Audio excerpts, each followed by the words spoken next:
Good evening, friends, followers, channel members. Hope we are all well. Happy Tuesday. I'm really looking forward to this flight. Athens is one of my all-time favourite airports and destinations in Microsoft Flight Simulator, or even FSX, any simulator. I just think Athens is the perfect route, and for a long time was my sort of go-to route on VATSIM, particularly over the last couple of years or so. Athens was always very usually staffed by the VATSIM controllers, so a good flight, my local airport Manchester down to Athens, about 3 hours, 3.5 hours, something like that flight time usually, but it meant it was the sort of length that you could get into it, take it off, get up to cruise, then you'd got about 2 hours either side to go and do something else whilst you're in the cruise, and then obviously come back and land, usually with great ATC on the VATSIM network coming into Athens. So really excited to see this one, and of course the FlyTampa scenery available from Orbx. Very much looking forward to seeing that when we get there as well. So good evening to everyone who's hopping on board with us tonight. Hello to Christian and Nick. Simon Smith, hello as well. Pilot Pat, great to see you. Barry Bartson's here as well, and Dark Fury, our channel members, great to see you guys. This is where are we actually? I've just had a complete mental blank as to where we actually are. Catania, isn't it? Where are we? Lima India Charlie, and it's an airport handcrafted, free from FlightSim.to, utilising the wonderful Latin VFR jetways, as you can see there. Did any of you guys hear the bell as well? I don't know if the music was drowning that out as the jetway came to the aircraft. The alarm bell started ringing. I do like that, nice touch. But the first time it happened, it scared the bejesus out of me because I had no idea what that was. But now we're used to it. That's great. Good evening to all the other passengers who are coming on board with us this evening. So we've got Nick, Interactive Studio, dear old dad, hello, thanks for coming on board. Tibero Papa, Zhao, Oliver Samuels, and the local pilot Drini as well. Good to see you. Ruden the Great, it's been a while. Thanks for coming on board this evening. Night at Night, hello to you as well. Zeus 3 player, Christo also here with us, and Roblox Vids, Lynn Anderson, again, welcome on board our flight this evening. Christopher Shaw, hello to you as well. Christian, you thought it was the jetway, you thought the bell was part of the music. It did actually sync and sit in rather well with the music, didn't it? So yeah, you can be forgiven for thinking that was part of the music, because I thought actually when it came across, yeah, that was timed quite nice. Simon Webber, hello to you as well, and Lazarus, great to have you on board this evening for the flight as well. We're going to go ahead and get on board and set up. We're on Real Ops this evening, so we're going to be doing everything in detail as per usual. So let's have a quick look. Handcrafted airport. We've got lots of Easyjet aircraft. As I say, we're on the VATSIM network. Great to see some of you flying alongside us tonight. That's going to be our departure runway, and that's going to be the volcano we don't want to hit. But more about that later in our departure brief. Vol McLean, hello. Hope you are well. The Exotic Melon on Twitch says, you asked about the other day about setting the local barometric pressure. I might remember or not, but I said something about ATIS. You played on Xbox. Can you remind me how to find the pressure on Xbox? Right, if you're doing it on Xbox, then the best way to do it would be either to use an app on your phone. Plenty of free apps available where you can get the METAR, or of course you can use the default air traffic control, which also should give you the current QNH. Right, let's hop on board. So, as you can see, we're in a turnaround state, so we'll go through and do the preliminary cockpit check in a minute. Make sure everything is as it should be here. Quick weather check. Where we are, QNH is 1013, so that's the same as standard pressure, is it? So that's fine. Joseph, hello to you. Hope you're well. Thanks for coming on board. Christian, this stream will have a lot of water. Well, yeah, but another reason that I'm flying in, I'm flying not on live time. I'm sure you guys have already worked that bit out. We're not flying on live time. We're flying, of course, with live weather, but not on live time. And as you can see, yes, lots of water as we go, basically nice straight across towards Athens, as you can see on the map showing just there. So, looking forward to doing this route with you. I've already pulled all the information in on the tablet, and of course, if you have just joined us, you'll also be able to get the operational flight plan, which is pinned to the chat in YouTube if you're watching us on there. So go ahead and download that, and you'll be able to see exactly where it is where we're going. Exotic Melon, no problem. Hope that has helped for you. Jamie Davis, Elgav, why is that one of my favourites? Do you know what, James? One of the reasons that Athens is one of my favourites is because I think it's a great destination to fly to. And as I used to fly out of Manchester, which is my local airport, quite a lot, it was just the length of the flight. It was the perfect length flight, which if you've got a couple of things you need to get done around the house, or I've got some work to do, then, you know, it's a 3.5 hour flight, which means you've got a good couple of hours during the cruise to get stuff done. And Athens was always staffed, particularly during the pandemic months, when everyone was in lockdown. Athens was always staffed, so you knew you were going to get VATSIM air traffic control when you got there, and they'd pick you up off the star and give you great vectors, and they were always really happy as well to see you, which was nice. Okay, let's go through and just check that operational flight plan. We'll do it over here on the tablet. We'll keep things realistic. So let's just talk about some fuel. Actually, just before I go any further, before we can load the passengers, let's get the APU started. So 1, 2, 3. There we go. Right, so I've had a quick look at the operational flight plan before the flight this evening. We've got a great tailwind tonight. Look at that, tailwind of 53.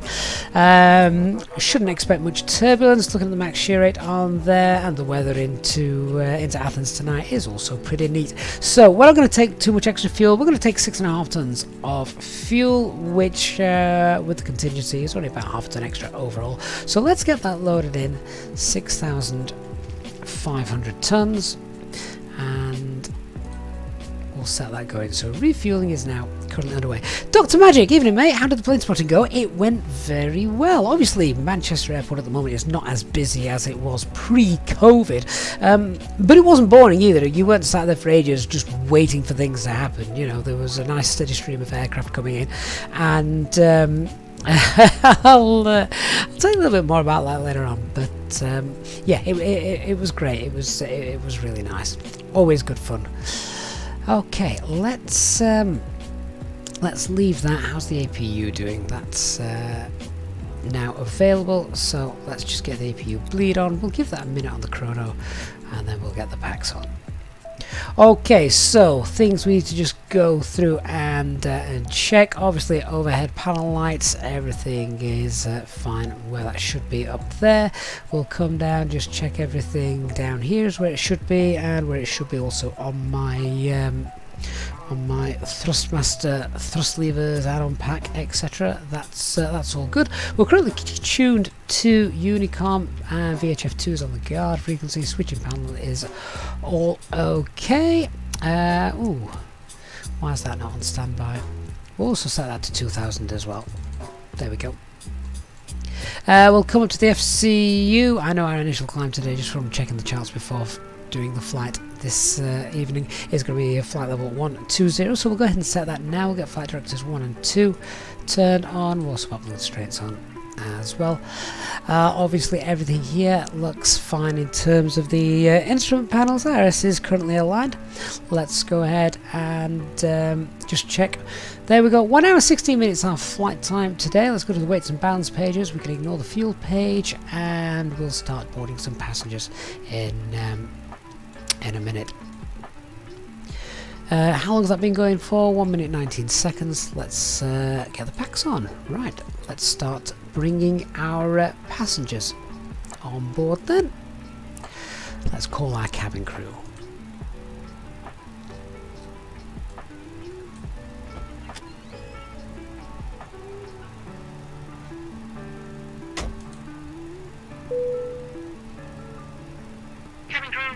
is underway and the bags are starting to get loaded. So let's open the doors and allow our passengers on board. Thank you. No problem. Alright, so the passengers are boarding. We'll also start adding their weights to the airframe by pressing the boarding sign in boarding button in a minute. We'll just request the weights. Let's just check that. So we've got a payload today of 15912. We'll check that against our flight plan, make sure that is correct. 15912. It is 0 fuel weight. Should be 62.2. There we go. Let's start the process boarding just there. So data page, just check. We've got the IRS, we've got 3 nav green, and aircraft status, LEAP engines, and valid Airac cycle expires tomorrow. So we'll get a new one from Navigraph once that becomes available. Onto the init page then. Let's use ACARS and get that up linked in. There we go. So just as usual, for anyone that may be new to the stream, if you do have any questions, if you can just save them to the crews, and then I'll obviously come back and answer those. But let's go through setting up the box together. So the alternate is Lima Golf Tango Sierra. Let's get that in there.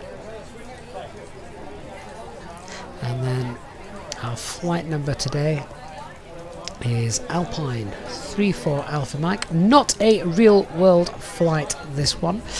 We're just doing this to go and see Athens. To be fair, Easyjet don't really fly to the Greek Isles that much now that the season has ended. I think they still do a couple of flights from Milan and Gatwick, but that's it. And sadly I didn't have time to do either of those today. They're quite lengthy flights. Cosmic surveyed flight level 300, temperature -40, and the Tropo 43370. It's closer to 42,200, so let's just update that. There we are. So the flight plan, we're going to be departing today, runway 26, and ooh, no SIDS available. That's interesting. Why have we got no SIDS available? Okay, well, nothing we can do about that. We may have to just refer to the chart and do a little bit of raw data. That's going to be interesting as well, particularly given the fact that we have the volcano that we don't want to get anywhere near. So we'll go through and look at that in a minute. However, let's have a look at our arrival into Athens. So currently at the time the flight plan was created, runway 21 right was in use for landing. So that's going to be ILS. Don't think I've ever landed on ILS 21 right, it's always been 21 left, but ILS 21 right, and that is the Nemes 1 Alpha arrival.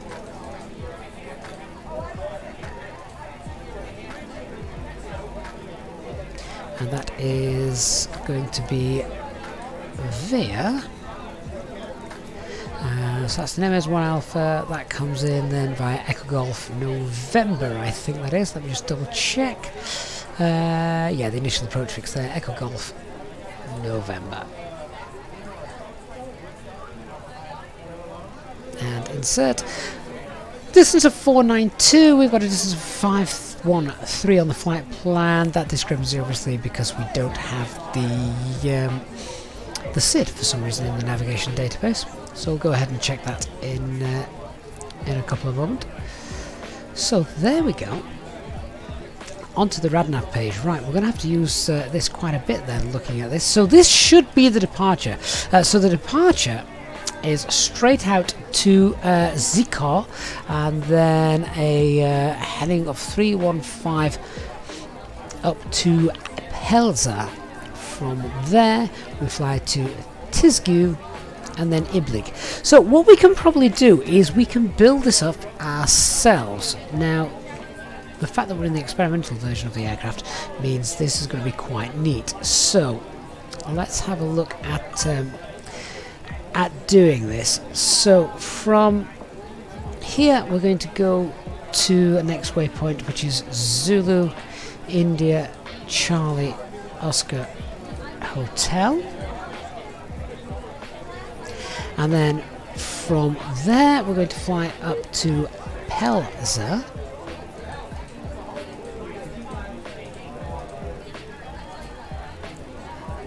From Pelza we're going to fly to Tizgu.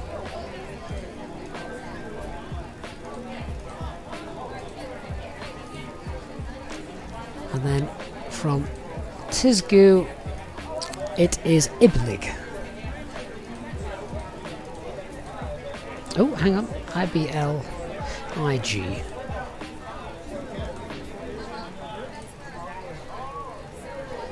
And then from Iblig it's to Bokir.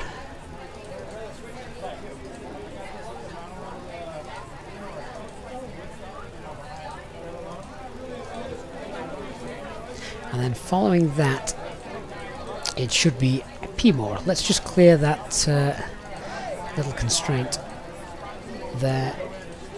Clear that discontinuity out. And insert. There we go. Right, now let's come to our navigation display and check this looks like our chart. So there we go, we've manually built up that standard instrument departure. It won't have constraints on it. I could go in and put the constraints on there if I wanted to, but I can just make sure that we're above regardless by reading them off the chart. So there we can see straight out to Zico, then Pelza, Tiktu, and then Iblig finally to Bokir, which if I zoom out one more we should be able to see. There it is, and then we're en route. We can just scroll through the rest of that and check that our flight plan looks as we were expected to coming into Athens, and of course indeed it does. Alright, so let's continue. On the RadNav then, anything we're going to put into the RadNav page? Actually, I don't think there is. Let me just check. I want to know now what the identifier is for runway 26. So if we have to come back in, it's actually an RNAV approach. That's okay. I mean, we don't plan to come back in, but it's there in case we need it. Let's just pop that in just so we can have a quick look and see. Yeah, so if we came back in, then it's Talca. We could put the Catania VOR in there as well, which is Charlie Tango Fox on the RadNav page. And insert that just there. And then the only other thing I'm going to pop in here on the fixers page is the waypoint Tokla. I'll talk about that in a moment.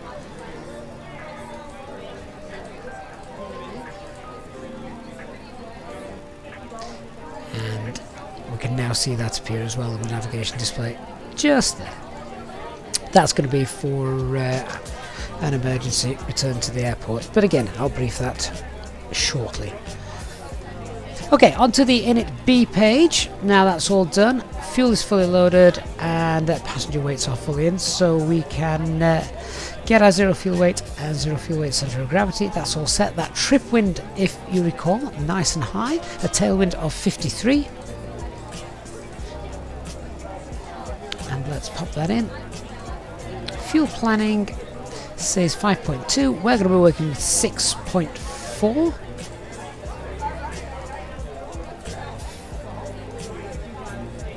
So takeoff weight of 68.4. Fuel required for the alternate, should we need to get there, let's call that 2 tons.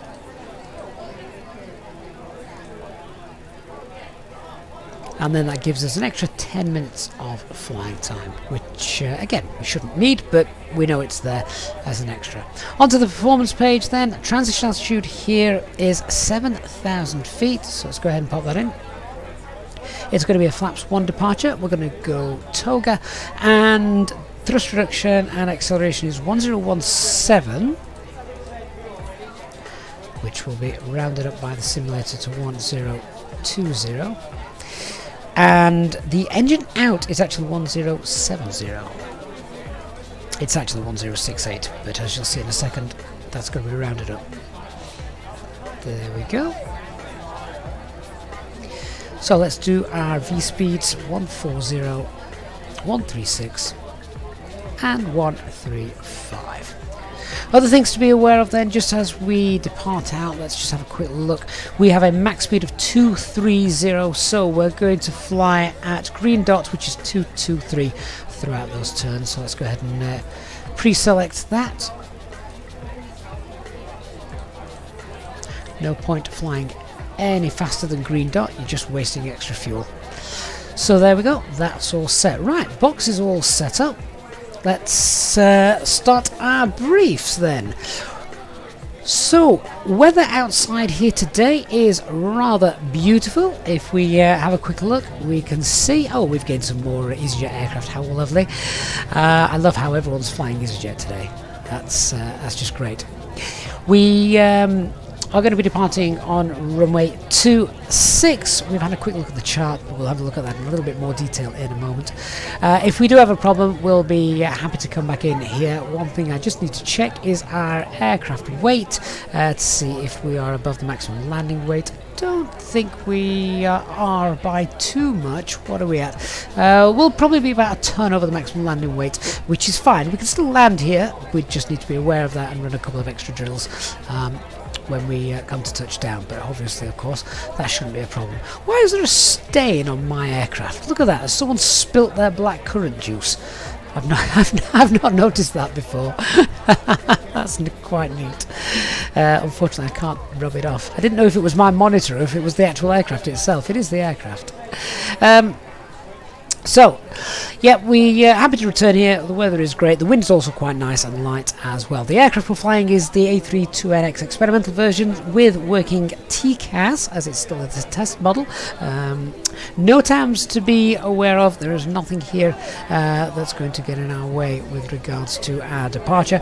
But threats. Let's have a look at the threats. Well, let's bring the chart up and have a look at that again, shall we? So the biggest threat, of course, is the terrain to the north of the airfield, which we're going to have off our left-hand side as we make this turn.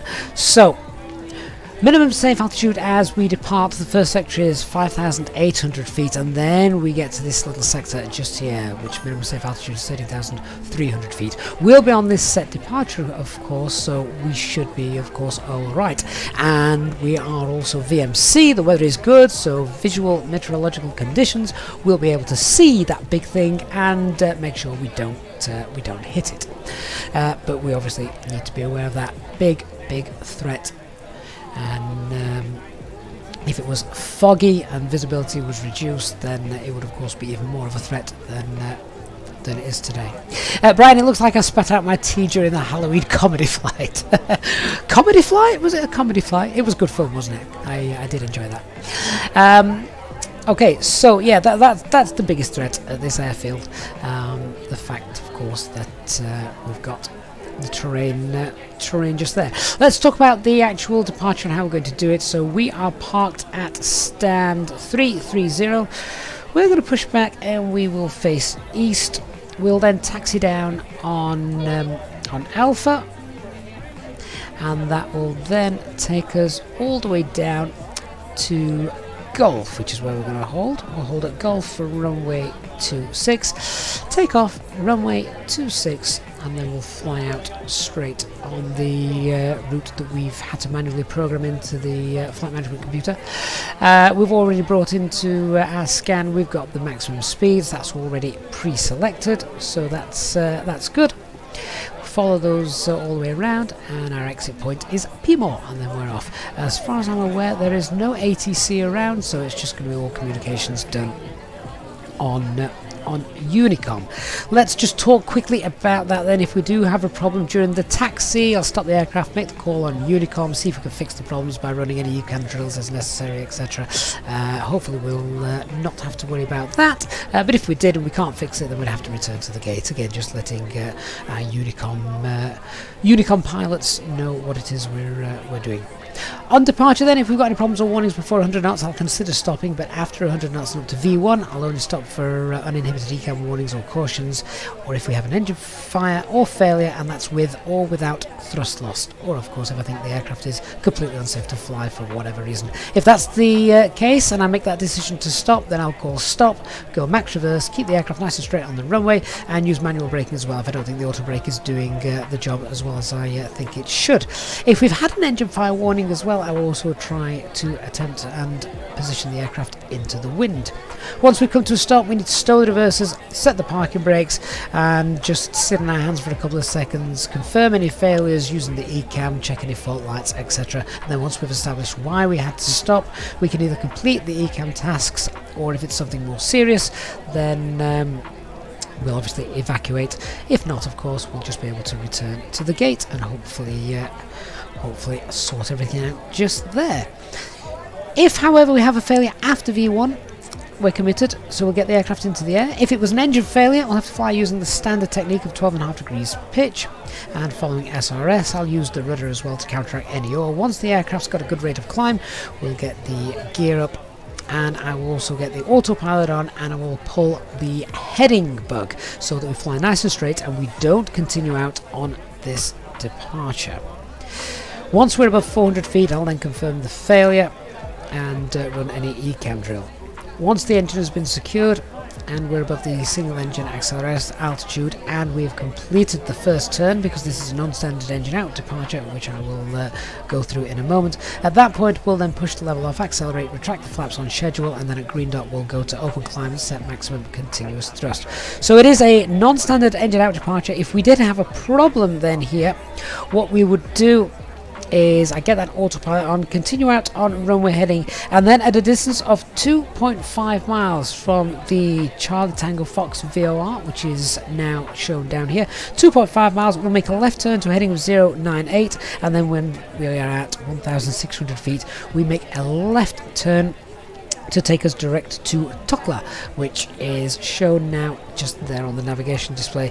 Entry into Tukla is 257 and the holding pattern is right turns. I could go one step further here and just go to Tukla and pop that in, that radial of 257, just so we've got a visual of that on the navigation display, and we could see that there as well. Alright, so there's the emergency brief. Of course, once we got then to the holding point, we'll then enter the hole, decide what we're going to do next, whether we'd continue, return or divert, etc. Emergency brief now done. Hopefully there are no questions. I think all the passengers are on board. We can get rid of the jetway, close the door, and we'll start running through some checklists.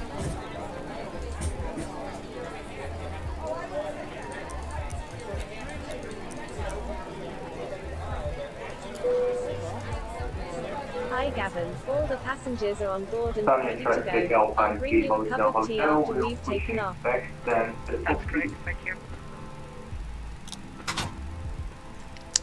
Okay, so locking the flight deck door, we're now on our own. Let's just do a couple of other checks. Overhead panel looks good. Let's get rid of the external power, disconnect that.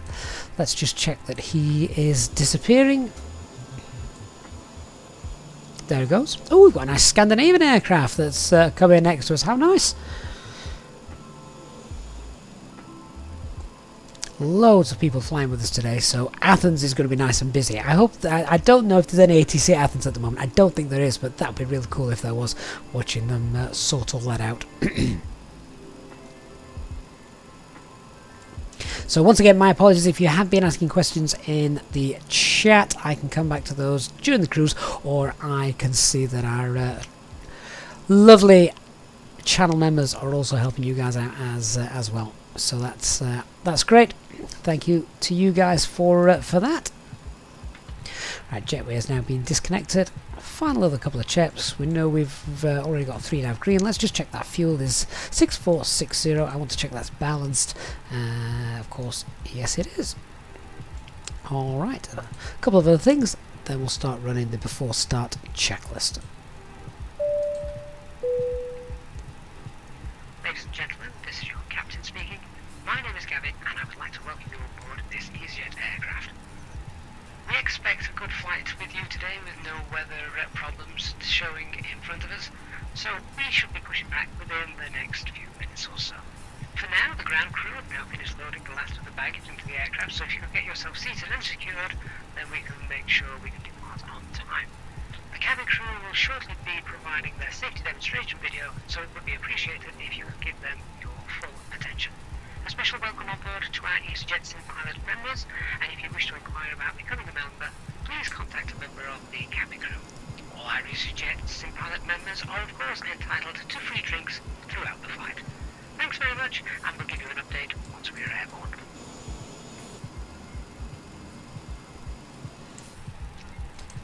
Okay, so let's run the before start checklist. Cockpit preparation is completed. Signs on and auto. It is 3 nav green. Fuel quantity is 6460 and balanced. FMGS is set. Altimeter is 1013. That's set both sides. Cabin crew, please van doors and cross check. So we'll call our tug driver over. Have we got a tug driver today? We do. We do have a real tug driver, so that's great. This is ground. Stand by.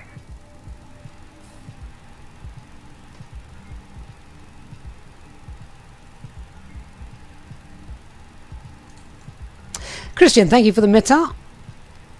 240 at 5.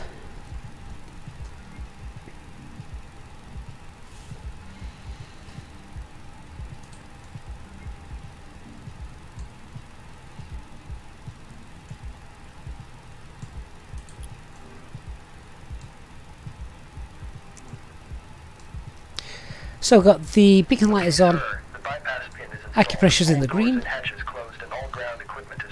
transponder is on standby. Parking brakes are set. Parking brakes set. Lifting the aircraft.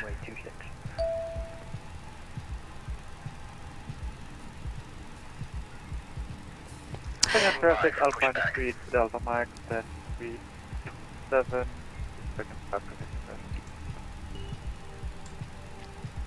Just checking that my flight assistant isn't controlling the radios. No, he's not. That's good. Tamira, what do I think about IBAO? I've never used it, so I can't really comment on that. Now, let's have a quick look behind, as I can hear some people are pushing back. Yeah, so we'll push back behind the Easyjet there. Let's make our call on Unicom then. Catania traffic, Alpine 34 Alpha Mike, pushing back from stand 330 to face east.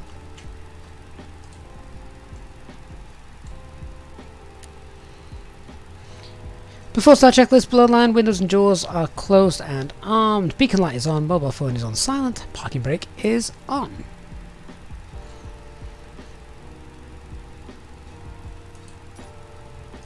Cockpit to ground. Go ahead. We are cleared for start and push. Parking brakes set. Okay, cleared for push start. Please release parking brake. Release the parking brake for them. Parking brakes are released. Commencing pushback. You can start the engines in sequence. Yeah, we'll start in the sequence.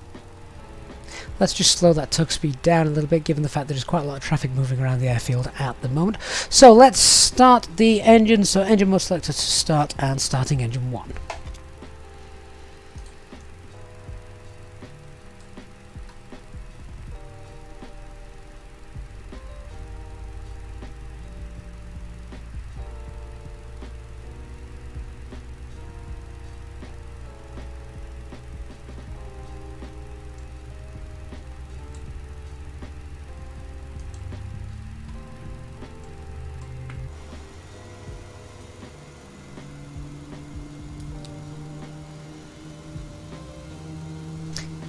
I'm sure Nick is not going to jump in front of us. While we take you through the safety procedures on this aircraft.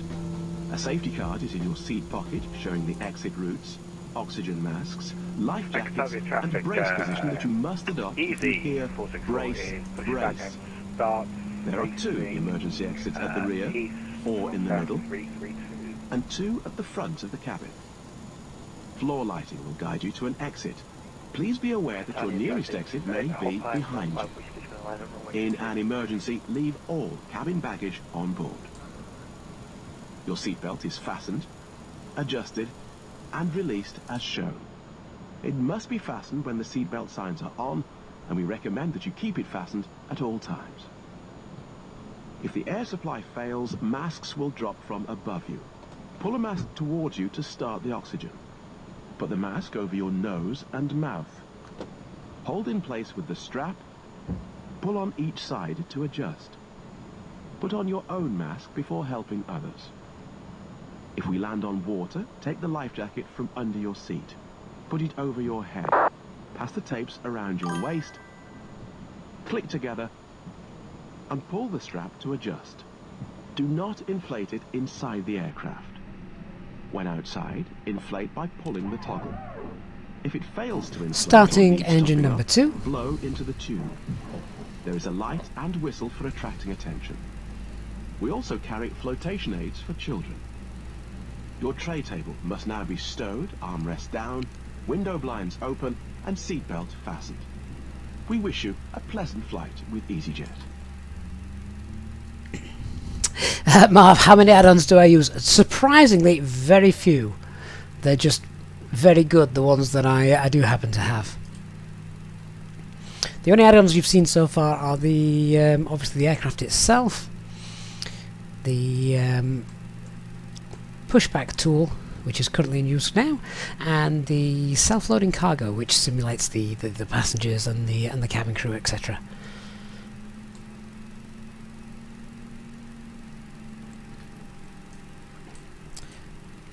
Whilst I was at Manchester yesterday, I watched a tug push an aircraft back. I honestly thought it was going to push him all the way to its destination. It went that far. Runway 26 for the Hitmark 5 Yankee departure.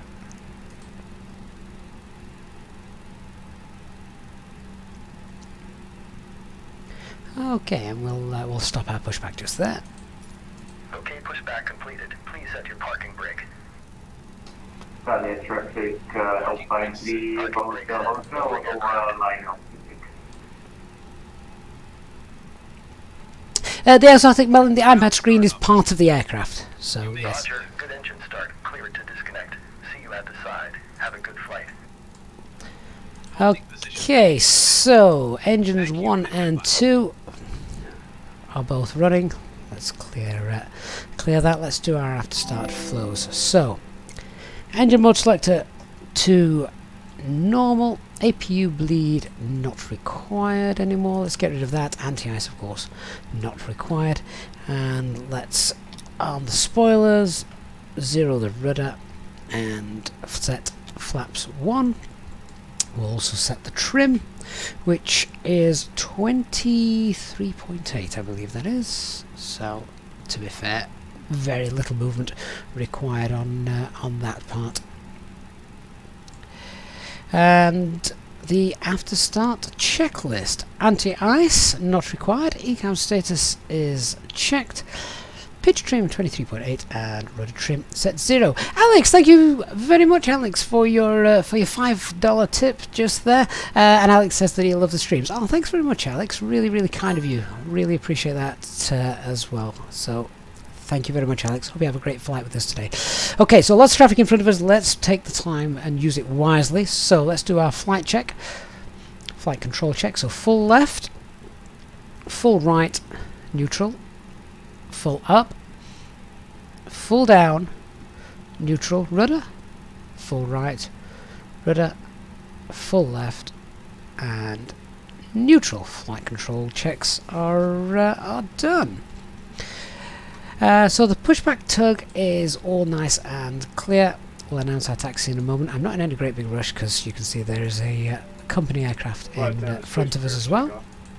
And Easy 464 taxiing via Alpha and Golf for runway 26. Catania traffic, Alpine 34 Alpha Mike is taxiing now via Alpha to Holding Point Golf for runway 26. Catania traffic, Alpine 3 Delta Mike, taxi according for runway 26 Golf via Alpha behind the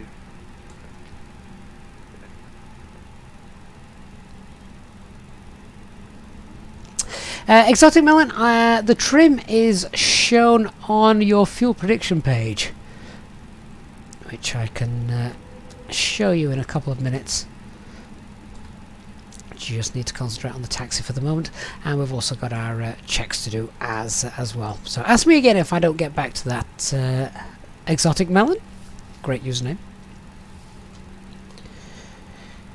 So let's do our PEDS checks. So QNH is still 1013, no performance changes, it's still going to be a Toga takeoff. Engine out procedure is a left turn at 2.5 miles from the Charlie Tango Fox VOR to a heading of 098, and then at 1600 feet it's a left turn to the Tokla holding point. The departure now matches what we have in the FMGC. Now we've coded that in manually, and stop altitude is 12,000 feet. Before takeoff checklist, flight controls have been checked, departure briefing confirmed, flap setting config 1, FMA and takeoff data is 135 blue, 140 magenta, climb nav blue, 1FD2, 12,000 blue, and Toga transponder is set, ECAM memo, takeoff no blue, electronic flight bag is stowed. Cabin crew seats for takeoff, please.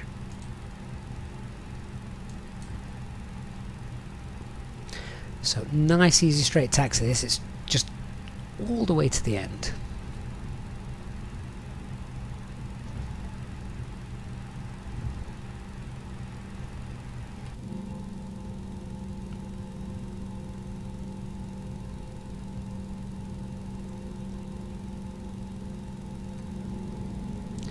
I do love a good wing view.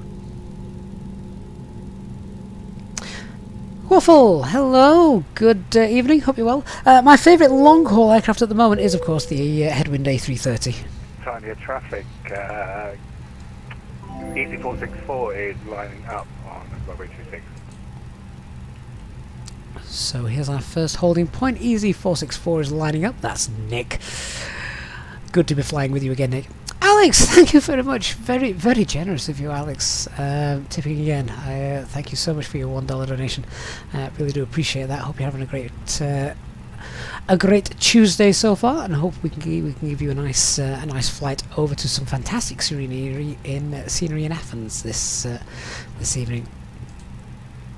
So let me just kill the chrono, because once that Speedbird takes off, then we'll start that. So we've got a good 2 minutes separation between Nick and I. To know why do you need the window blinds open? That's in case of an emergency. If you've got an engine fire, the stewards and stewardesses, etc., need to know where that fire is. They don't want to be opening the emergency exit on the side where there's a fire, do they? Traffic information, Catania under traffic, as with easy 464. Beers all around, Nick. You're not in the Speedbird tonight. Waffle, you've also started doing VATSIM, and it's a blast. Really changed your view on flight simming. It's much more fun now. It's so realistic, isn't it, Waffle? It's absolutely fantastic. Right, there goes there goes the Easy British Airways.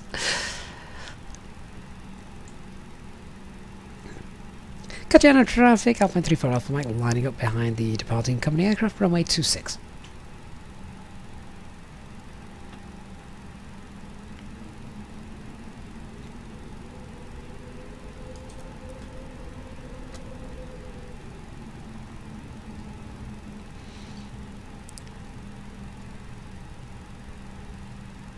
So we'll get all our radars on, packs on, etc. We've got plenty of time. We've got to give Nick a couple of minutes before we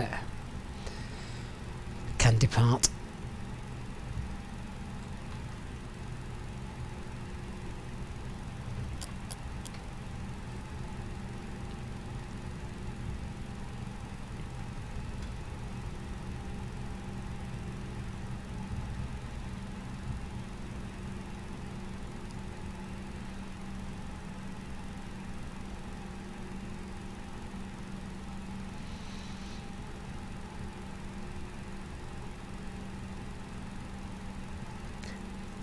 Okay, so let's just hold our aircraft there. I can't see the company aircraft. Oh, I can there. The glare from the sun was in my eyes. There he is, though. I can just see the lights. I love the fact that as you come down, the glare means that that he disappears. Right, let's just check we've got all the lights on. We need to get the strobe lights on as well. We also then want to get the TCAS, TARA, transponder, packs. And let's run the before takeoff checklist below the line. So cabin is secured for takeoff, engine mode selector normal, TCAS, TARA, packs off, anti-ice not required. We'll give him another 30 seconds or so.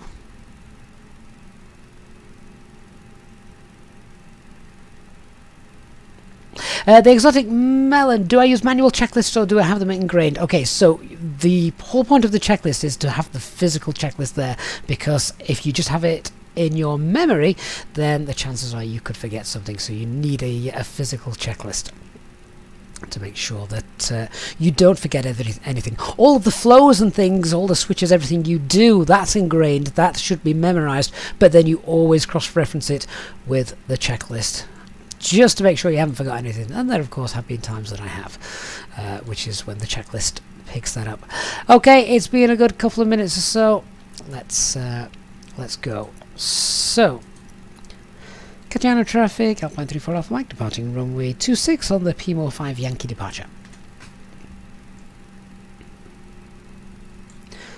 So, takeoff. Start the chrono. Set 50% N1.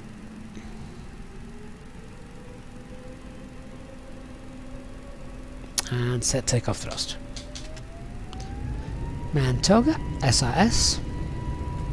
No runway, of course. No ILS for the aircraft to pick up.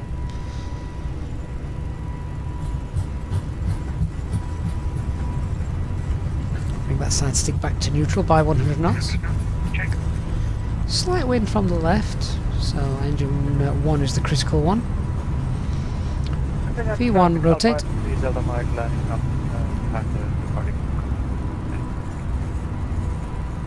Nav. Positive ring. Gear up.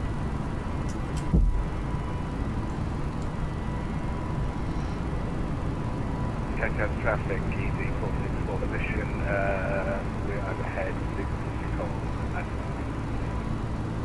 So we're just flying straight out at the moment. For some reason our aircraft is wanting to take us to the second waypoint en route. I don't want to do that just yet. Let's set climb thrust. So thrust climb, climb.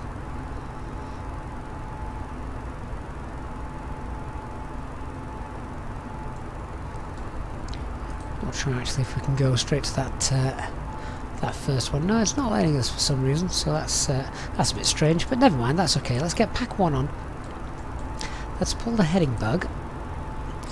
Open climb, heading, autopilot 1 engaged.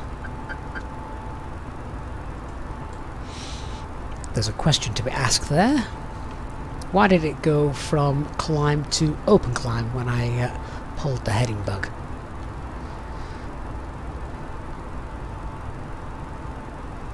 So now passing S speed, we'll get pack 2 on, and we'll clean our aircraft up. Flaps 0, spoilers disarmed. We can release the cabin crew, and now we should target that green dot speed.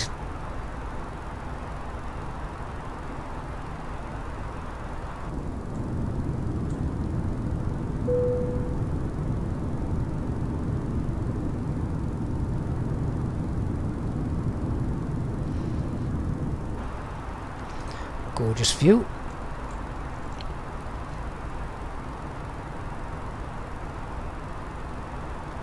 So holding green dot, of course, and not accelerating away to 250 knots means that we are having a nice rate of climb, get us up nice and early, climbing 3,000 feet per minute. And we'll just keep ourselves in heading mode at the moment. We'll monitor this, and then I will get the autopilot on. Actually, Yeah, it is going to want to take us to Pelza in a moment, so we'll look at just putting it back into nav mode in a couple of minutes. If I just look out of that window there, we might even be able to see Nick as he's flying around. I can't see him, he may be above that cloud layer now. Oh, there he is! Let's give him a wave. Great that we can now see that on TCAS. Alex, thank you so much for your for a further $4 donation. Alex, I'll come to your question in a moment, my friend. Just monitoring this because I want to now go into nav mode, and we'll begin that right hand turn going towards Pelza.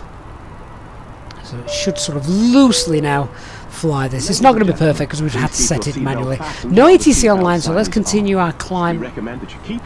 Set flight level 250 for now, flight level 250 blue. Each end of the cabin. Remember that smoking is not permitted at any time. This includes e-cigarettes.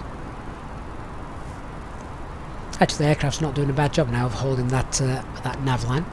So, Alex, what was your question? When are we going to go back to the CRJ? You're really missing it. And also, do both of the airports we're flying to today have freeway airports or payware? So, the airport that we've just departed from is freeware, but the Athens that we are going to be arriving at is indeed payware, available from flightsim.to. The CRJ, what a great aircraft it really is. I'll be honest with you, I actually struggle to fly it just because I've got Airbus sort of SOPs and things ingrained into me. Flying this is a little bit automatic, but I guess I have to think when it comes to the CRJ, Alex. If there's that much of a demand for it, I could go back to it for a one-off special, but it certainly wouldn't be it would not be a real ops flight. It could be a comedy flight if nothing else. We'll get airports on the EFIS. We'll go ahead and clear the RadNav page out as well in a couple of minutes. Once we've passed through Pelza, we can then start to accelerate away as well.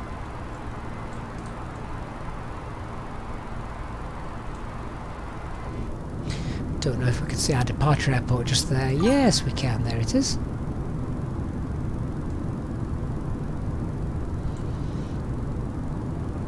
So there's the airport, and there's the departure behind us.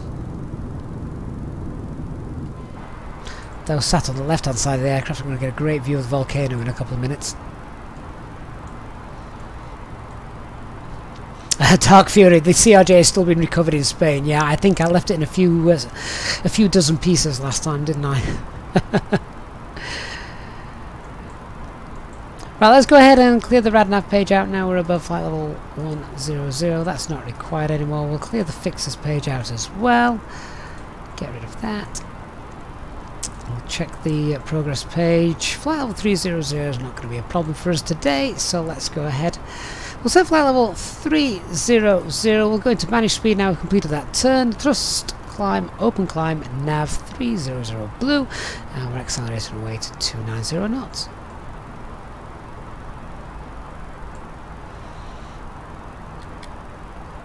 Now we're also on the straight and narrow. Let's release the passengers.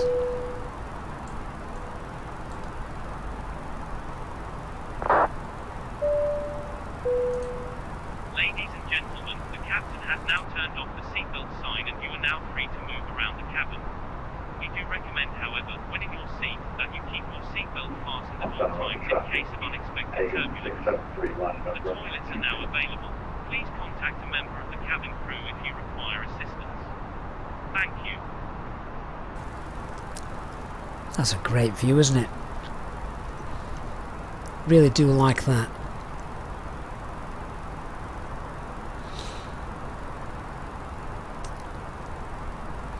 Right, so now we're just climbing nicely towards our cruising altitude.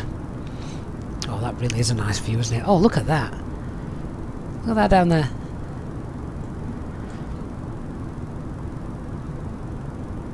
Yeah, the window views look absolutely stunning. As much as I love the flight deck, I do like looking out of the passenger windows as well.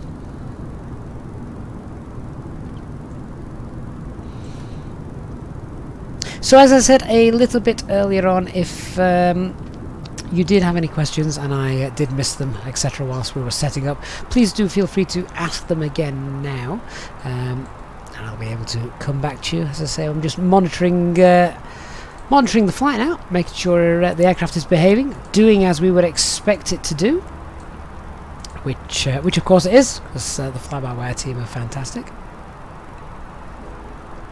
Quaffle, no, it doesn't mean ask the cabin crew if you need any assistance in the toilets. Perhaps that cabin crew should rethink their little PA there. Thank you to all you guys recently who have just subscribed as well. Tahir and Christian and Hazan.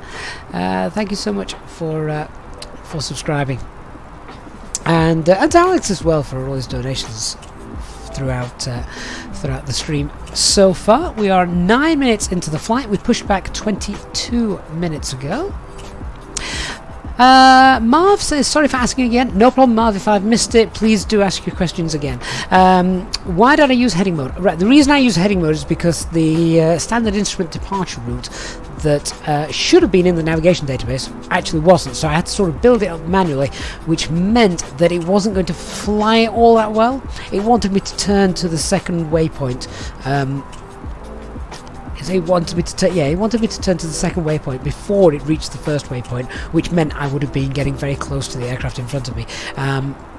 You can always check which waypoint your aircraft is flying towards, as it shows it just here, and it was showing not the one that I wanted it to fly to. It basically, let me just bring the mapping because I'm easier to see then. So we took off, and the aircraft in the top right hand corner was showing it wanted me to fly to Pelza. Well, I didn't want to do that. I wanted to fly to Zikop first of all, so I just kept the aircraft in heading mode until we reached there. Then I put it into nav mode, and then it could continue en route, and that's what we're in now. We're in nav mode, as you can see on the FMA showing just there, and passing flight level 210. SamC23, can I show you where I get the trim from? I certainly can. So on the fuel prediction page, the centre of gravity is now 23.9, and so all I do is I line up 23.9 with the with these arrows just there. So 23.9, you can see 20 is there, 25 is there, so 23.9, call it 24. You've kind of just got to have a look and engage it really. So 23.9, probably somewhere around there. So I set that point there to line up with these arrows just here. As long as you're in the green band though, you should be fine due to Airbus's rotate law. Von, have any idea when the experimental build will be updated with TCAS? I don't know, I'll be honest with you. I expected it to have been done by now, but it hasn't for some reason. Not sure why. Big boy, what is the landing speed of the A320? Of course, it all depends on the actual weather conditions, the weight of your aircraft, etc. at any given time. But it can be anywhere from 120, let's call it 125 knots to 145 knots, depending on weather and wind conditions. And the weight of the aircraft, of course. Right, we're starting to go through a bit of a cloud layer. Let's get that anti-ice on as well, looking at the temperature. PV981, when selecting an ILS approach, sometimes there are multiple. Yeah, Zulu, X-Ray, Yankee. How do you know which one to choose? Well, the only one you can choose is the one that normally brings you in lined up with all the initial approach fix, but you need to have charts for that. If you haven't got charts available, then, and you're not using VATSIM, for example, with live air traffic controllers, then I would by default always choose Zulu. 90% of the time Zulu is the main one. Just occasionally Yankee and X-Ray are used for if VORs or NDBs etc. that might be used as sometimes unserviceable. But yeah, if you're not on VATSIM and you've not got charts, go with the Zulu. Just occasionally they're not the ones that you should be using, but that's quite rare. I think, is it Berlin or Hamburg, I think, have different ones, X-Ray, Yankee, depending on whether you're coming in from the north or the south. I honestly can't remember, but that's what you have the charts for.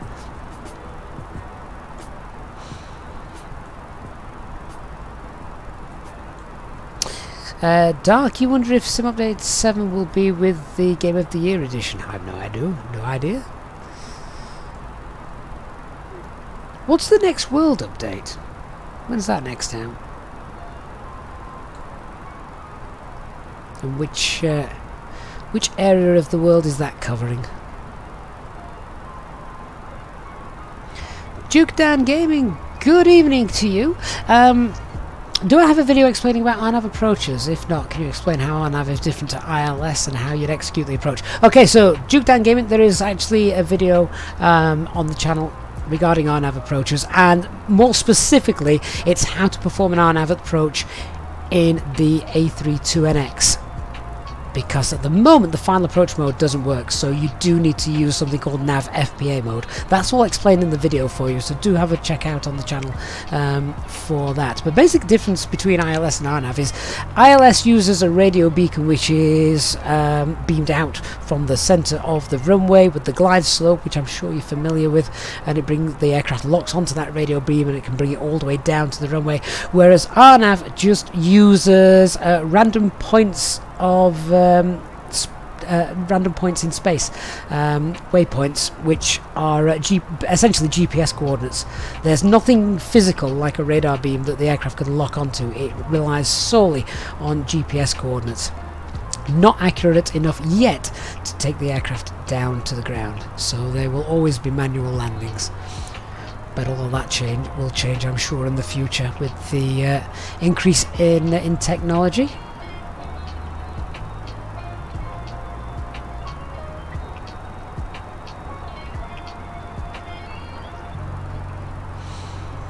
Oh yeah, there's a replay beta mode, isn't there? Oh, well, they're calling it beta, but yeah, there is a replay mode coming soon to Microsoft Flight Simulator. That's going to be interesting to check out. Should be fun.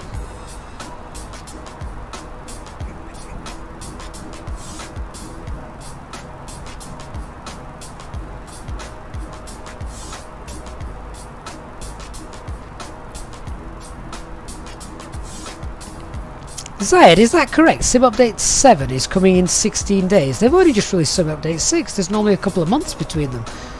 Is that right? I've certainly not seen that if it is.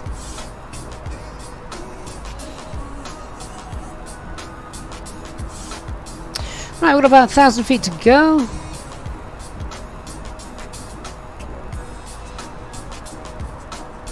And then we'll be at our cruising altitude.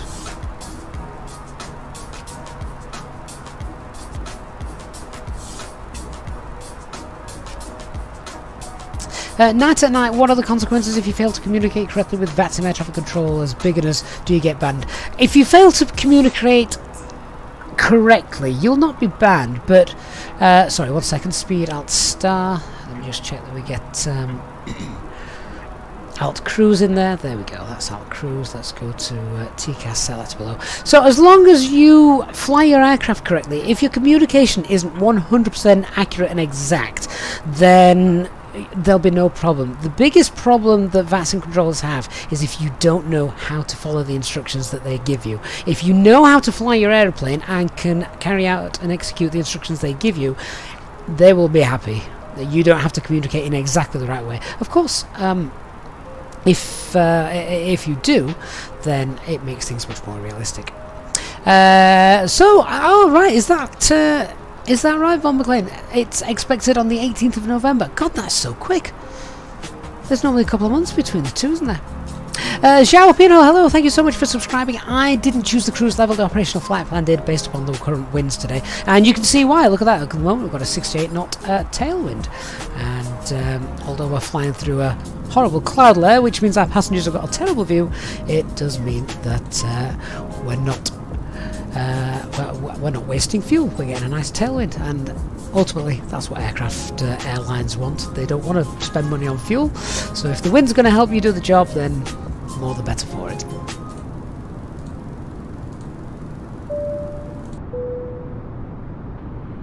Ladies and gentlemen, from the flight deck, we'll be delighted to hear that we're now at our cruising altitude, and we hope to give you nice views throughout the flight as we have good weather ahead and should be experiencing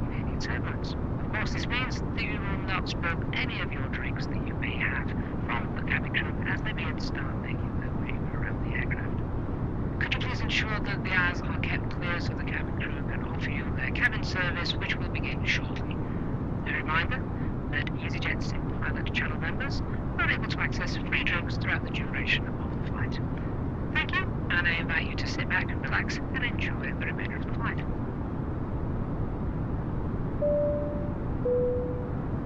In just a few moments, we'll commence our in-flight service, offering you the chance to purchase a selection of hot beverages, together with drinks and snacks from the bar. We accept payment in pounds, euros, most major currencies, and debit or credit cards. The correct change would be greatly appreciated, and if we can be of any further assistance, then just ask us as we join you in the cabin shortly.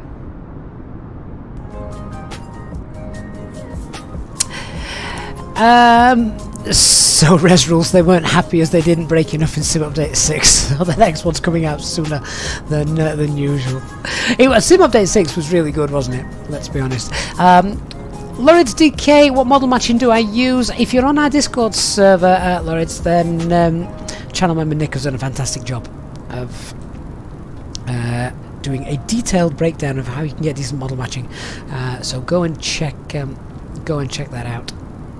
Quaffle, what would be some aircraft, long-haul aircraft you'd like to see me brought into the game? Well, I think the Headwind A330 is a great start. The A380 would be fantastic, wouldn't it? If FlyByWire can get that out. And I'd quite like to see the A350. Obviously, these are all very biased towards Airbus. But yeah, do you know, I quite liked the Boeing 757. Okay, it's old now, but I did like the 757. That was quite neat. Even the flight deck itself looked nowhere near as complicated and horrendous as the 737.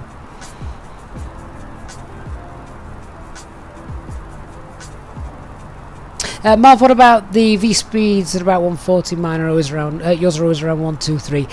I'm not quite sure how the simulator works these out, but it's not going to be 100% accurate, because to be 100% accurate you'd need technology from Airbus, which I'm pretty certain Azobo don't have.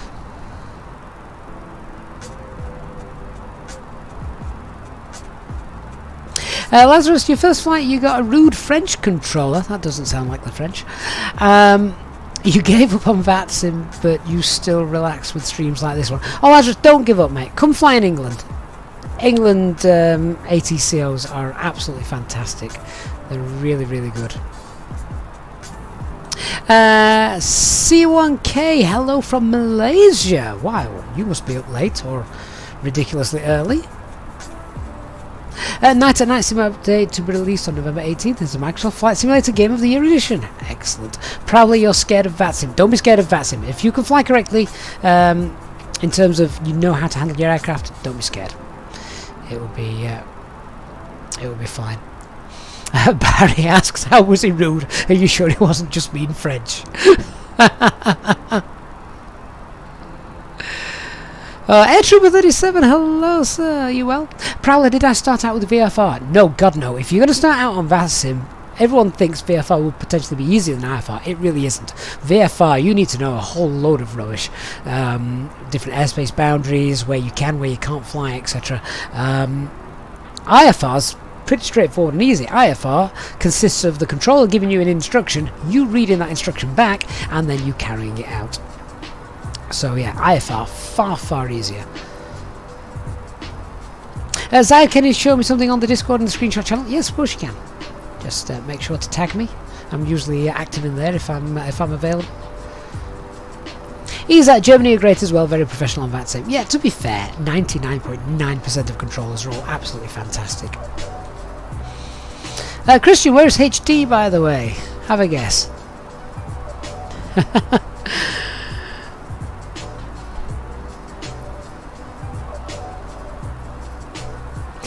So, how do you check the temperature? What temperature do you usually turn on the anti-ice in the aircraft? Okay, so anti-ice is normally turned on between a TAT of +10 and a SAT of -40. So we're right on the threshold at the minute.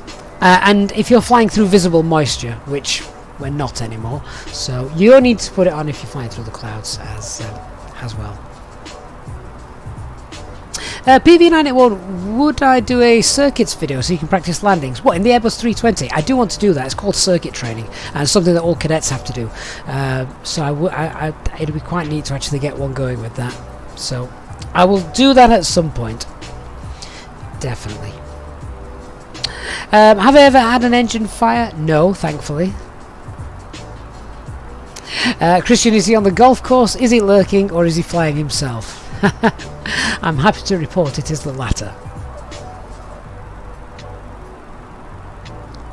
Barry, sometimes with so much traffic coming into Charles de Gaulle, you wonder how the controllers keep their cool. Yeah, Gatwick's the same, it really is. And particularly the guys that control it during cross the pond events. My word, they're good.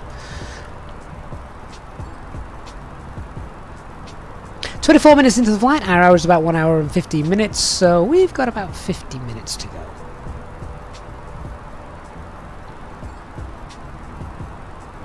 Do I have a Fly X-plane? No, I don't have it. Not installed. J-Hog, good evening, sir. Hope you're well.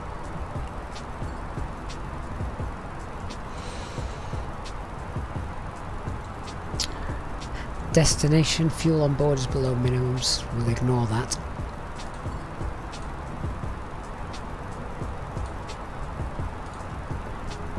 I'm going to do a weather request, and we'll also do an ATIS request as well, just in case we have got ATIS online at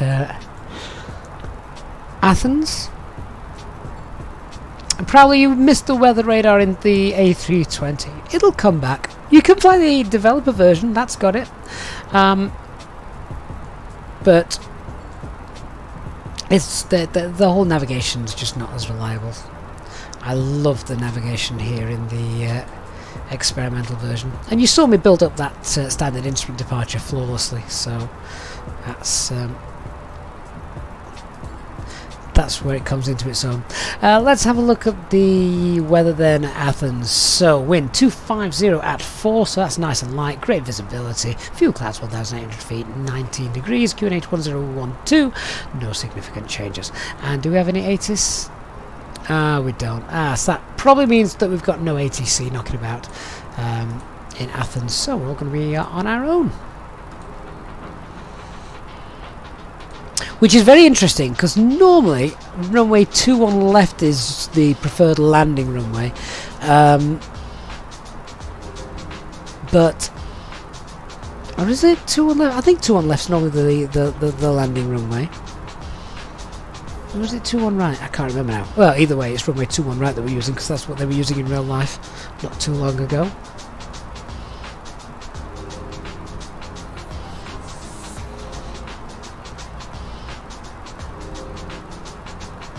To be honest, how did I learn all of this? Over a long time.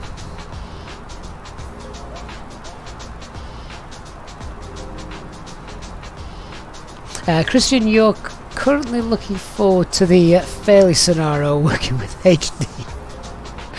A little bit of startle training.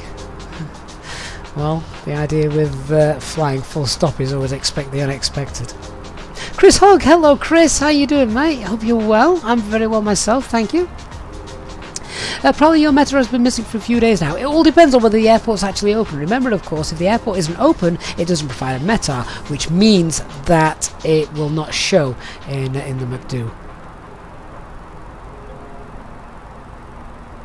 The Exotic Melon on Twitch, do you set the time in the flight plan the same as the time when you're creating your flight plan in the game? I get it close, it doesn't have to be absolutely bob on.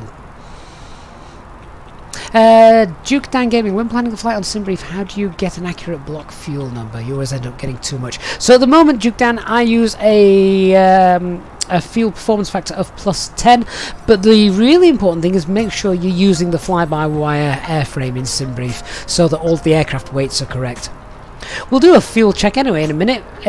Once we get to Rutom, I want to see, we've got half a ton of fuel extra on board, so at Rutom, we'll check this out. What should we... let's go to our operational flight plan, find that.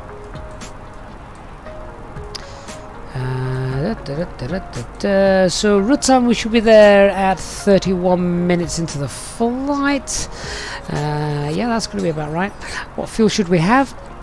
We should have 8, 9, 10, 1, 2, 3. We should have around 4.3 tons of fuel. And, well, we've currently got, we'll probably have about 4.4 tons. So we've got an extra 100 kilograms, which is great. It means we haven't burnt quite as much as we planned. Student pilot, 2 on left for departure, 2 on right for landing. Perfect, that's what we've planned for.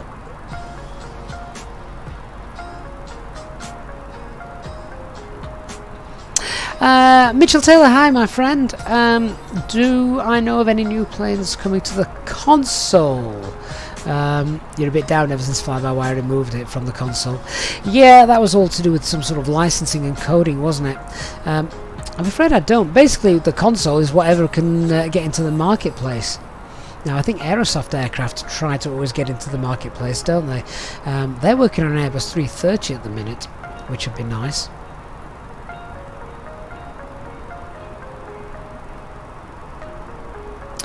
Duke Dan, you select the fly-by-wire on the sim brief, but you still end up getting too much. Which fly-by-wire? Not mine, because the one that I did a few months ago now is now out of date. All the weights have changed. So you need to have the one which you can get from the fly-by-wire Discord. I might try and make it available on mine as well at some point. Diecastbot, you would love to fly on an Easyjet. Well, there's plenty of them flying now, thank goodness. Darren, what is my sim brief landing weight in the operational flight plan? You mean the maximum or just the actual landing weight? We can find out for you. 1 second. So, landing weight should be around just over 65.5 tons. Bear in mind I've got about 300 kilogram extra fuel. I've burnt 100 kilogram less anyway, so we're probably going to be landing around 65.6 tons, 65,600 tons. So if I was doing a landing check, which I'm not going to do for Athens because it's a nice long runway, we're not going to have any problem stopping there, but I'd be running a landing check at 66 tons for our landing weight.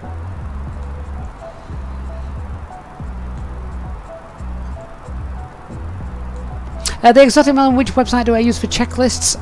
Well, I am kind of lucky I've got the real world one in front of me, but if you're on our Discord server, there is a pretty close to pretty close to a real world checklist in our Discord server. In fact, it's almost exactly the same. So, yeah. The Discord server in the pilot's briefing room is a really great resource if you're not there already. Diecast boy, do I collect model planes? Well, yes, but through my boy. I pretend they're for him.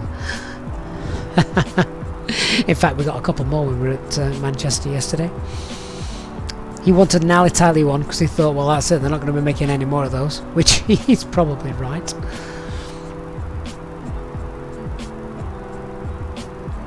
Von McLean, you flew to Easyjet on to Menorca and back. Yeah, it's good stuff, isn't it?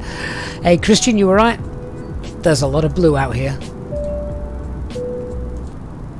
In just a few moments, we'll commence our in-flight service, offering you the chance to purchase from our selection of fresh food available today. Full details can be found in your in-flight brochure. We accept payment in pounds, euros, most major currencies, and debit or credit cards. The correct change would be greatly appreciated, and if we can be of any further assistance, then just ask us as we join you in the cabin shortly. Zeeks, I'll check Discord once we finish the flight, my friend. J-Hog, have I changed the sim brief A330 setup? No, I've not touched that.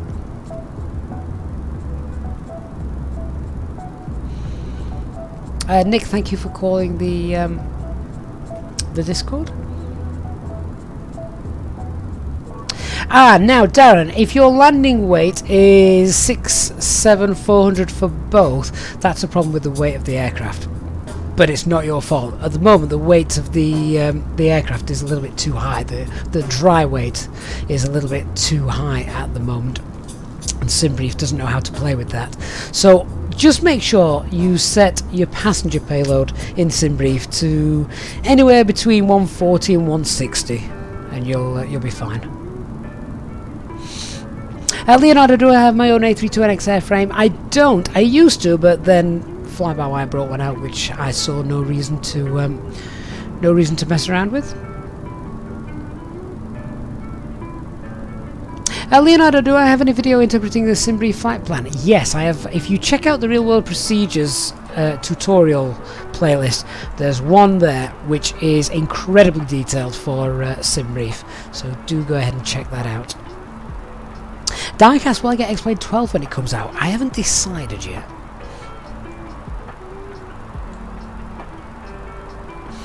Christian, so much blue, and still the captain of the Costa Concordia still managed to hit the riffs.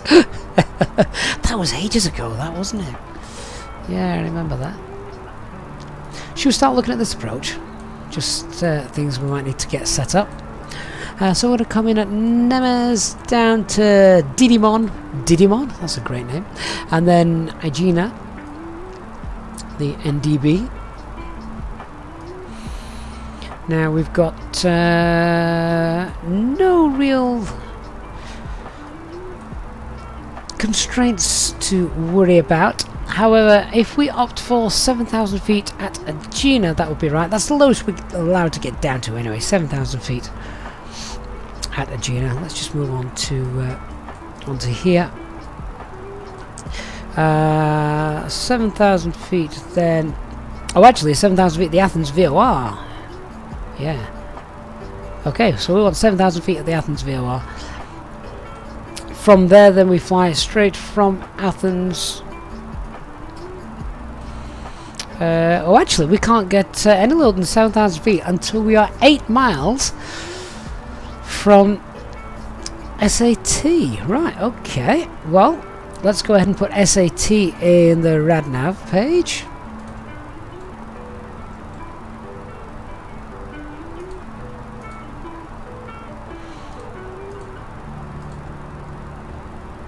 I'm also putting it in the fixes page, and I'll explain why in a minute. Check that frequency, 109.6. Yep, that's the one. We're 200 miles away from that. So we'll put it in here as well.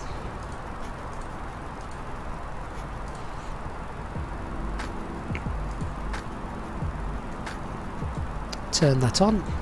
Oh, that's still turned on. That's okay.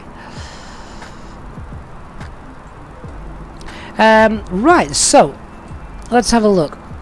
So we're going to come on in, and I want to be at 7,000 feet, 8 miles after passing SAT. After that we can get down to 4,000 feet, and then at 14 miles SAT we're going to make a left-hand turn to perform a 60-mile DME arc. Let's have a look and see just how the navigation database has got that showing at the moment. Finnish Sim Pilot, thank you so much for your $1.16 donation there, Finnish Sim Pilot. Great to have you on board with us this evening. Hope you're having a good flight, and that is very, very kind of you. Very much appreciated, Finnish Sim Pilot. Thank you for flying with us this evening. Right, so let me just zoom out ever so slightly, and we can see actually that's not done this too badly. It's a little bit abrupt in terms of where it is, but if I just compare that with the chart, you'll see actually, yeah, that's not bad at all. So that's the 8-mile DME from SAT. That's the 14-mile DME from SAT. Then we make that left turn. We've got a 60-mile DME arc, which it's kind of an arc. It's perhaps not the greatest of arcs, but it's not that long. I'm happy to continue to fly that, leave that in nav mode to follow this. Then we come back in down to pick up the ILS for runway 21 right. So where are we going to start the descent? Let's have a little look. We want to be at 7,000 feet, 8 miles after passing SAT. So a little bit of maths. We are currently at 30,000 feet, which means we're going to need to lose 23,000 feet. 23 multiplied by 3 is 69. Let's add, let's subtract 8 miles from that, which gives you 61.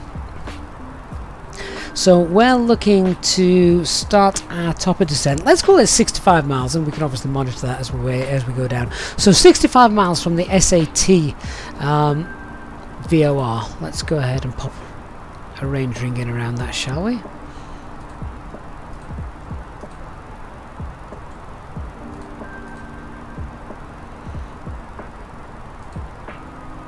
There we go. So if I now just zoom out, should be able to see. There it is. So our descent is actually going to begin at almost at Nemes, as we can see that on the on there. Christopher, that looks like a tight approach. It won't be too bad. Bear in mind, of course, we'll not be flying very fast by that point. So that's how we're going to manage our top of descent. Let's now talk about what we're going to do throughout this. So we are going to be at 7,000 feet by 8 miles from SAT VOR.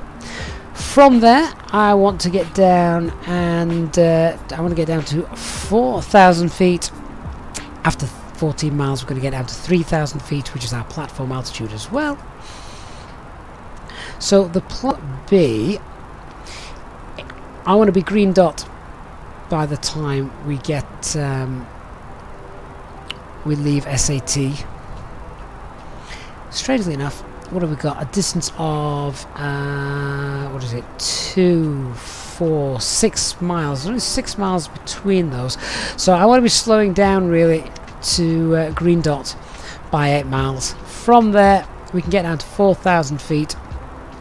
As we come around here, then we can get flaps 1 out. As long as we're green dot by 14 miles, we can then get flaps 1 out during the turn here, and then we'll get flaps 3 out to meet the glide slope. Flaps 2 out to meet the glide slope as we come down there. So as long as we're as long as we are green dot before 14 miles.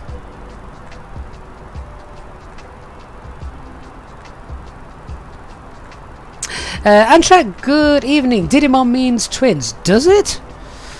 What's the Greek for triplets then? That's the one I should perhaps be aware of. Nicholas, it's amazing to see how good the custom flight-by manager has become. Way to go, fly-by-wire. Absolutely right. Spider, you're flying Heathrow to Johannesburg as you're watching this. That sounds like a great flight. How long is that taking you? What's about 8.5, 9 hours? Something like that? Looks like the sun's heading down as well in the sim, so we should have a bit of an evening approach.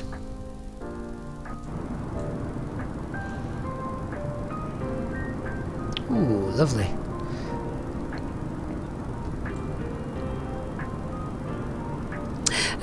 Chris, has the TCAS yet been implemented into the public experimental build? Sadly, no, not yet.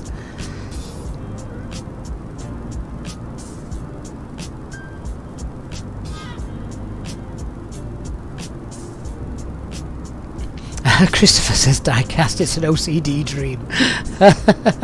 As long as you know what all the buttons do, that's the main thing. Nick, that's a great guess. Tritimon. Not sure if that's right or not, but I like it nevertheless.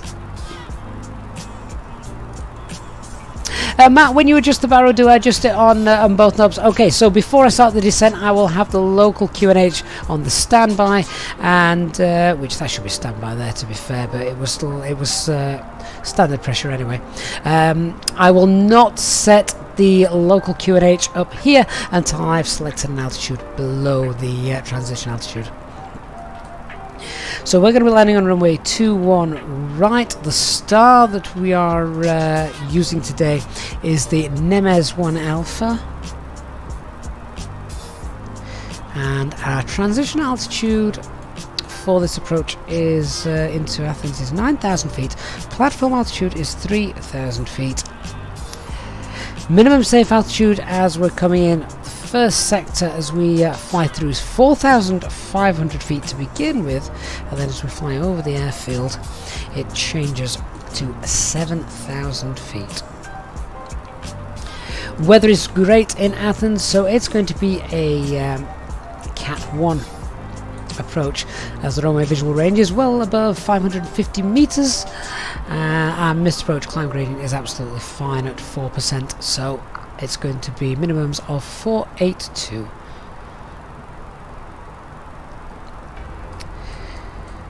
ILS frequency is 110.5, and the elevation of the runway is 282. Let's have a quick look at the missed approach. So straight ahead to the SAT VOR, intercept and follow the 212 radial outbound from SAT, which is essentially the same as the runway heading, and then at a distance of 8 miles from the SAT VOR outbound we turn right to intercept and follow the 258 radial to Echo Golf November NDB inbound, and we'll hold there, climbing to 4,000 feet. Probably, how do you determine if you need flaps 3 landing? To be honest, probably you very rarely need flaps 3 landing. If it's very windy and you want to fly a little faster on the approach, give you a better chance of getting in, keep the aircraft a bit more stable, then you can go flaps 3, but realistically it's not that often that you need to do that. Right, so let's have a quick look at popping in some information for that missed approach. So if I need to do it, then the holding point waypoint is Aegina, which is Alpha India Golf India November Alpha. Not in database. Have I spelled that incorrectly? Oh, what am I doing? I'm giving it its full name. Let's type in Echo Golf November, shall we?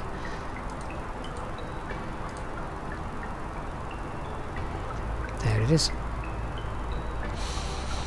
And it's the 258 radial,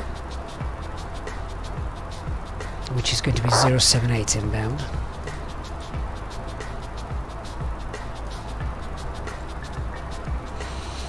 There we go, we've got that showing just there. Again, that's only used if we need it for a missed approach. Right, let's get the latest weather. We'll get that into the performance page as we're nearing our top of descent.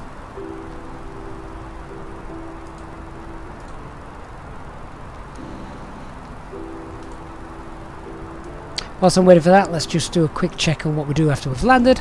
After landing, then we're going to be vacating left, most likely I'd reckon onto Alpha 6. From Alpha 6 it will be a left turn, we'll cross at Hotel.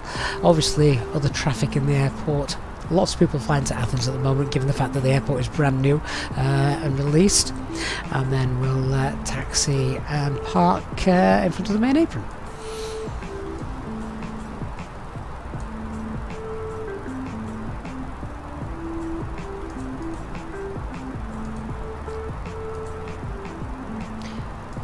So, current metro is 270 at 8. Good visibility. Temperature is 19 degrees. QNH 1012.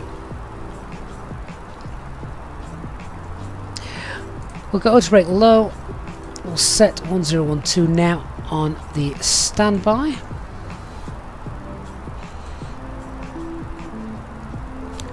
I love the sun shining through the back of the flight deck, and you get this little highlight of all the scratches on the window. Not sure that the real aircraft will be scratched quite so much.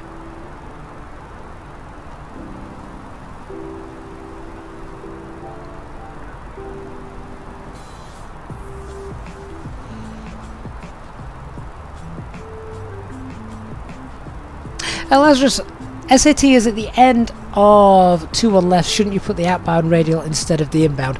Well, it's going to be basically runway heading. Hang on, let me just get the chart up. So all you're doing is the missed approach is continue on the runway heading 212 until 8 miles from SAT, and then from there, when you're at 8 miles, you make a right hand turn over heading 258, or to intercept the 258 radial. From there, and then inbound to the Echo Golf November NDB. We could also put that in, to be fair.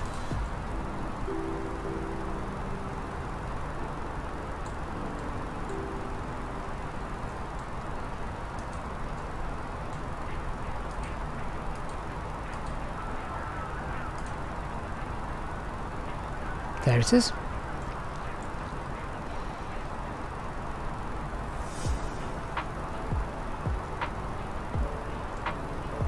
Getting a little bit dark. We'll add a little bit of light to the airframe. A little bit of turbulence as well.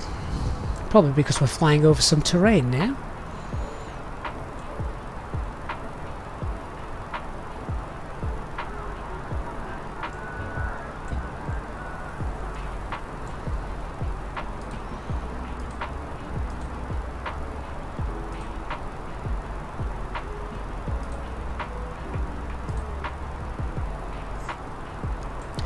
Not far away from this top of the descent, and we're going down to 7,000 feet. Darren, it's looking a bit dark down there. Yeah, it is. We're probably going to be landing just after dusk, but as it's a new airport as well, once we've got there, I'll probably bring the sun back up so we can check it out.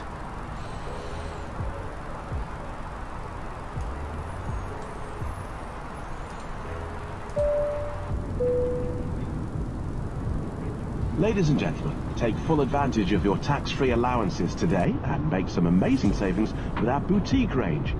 In your in-flight brochure, you'll find details of our award-winning selection of gifts, most with massive discounts, some of which are exclusive to you as an Easyjet customer. Make the most of your opportunity to shop and save from the comfort of your seat. If you'd like to see any products, have any questions, or would like to make great savings, then just ask us as we join you in the cabin shortly.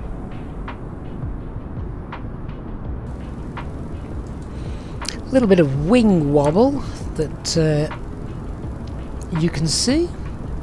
Brian, is the new airport payware? Yes, it is available from Orbx. Love this reflection here.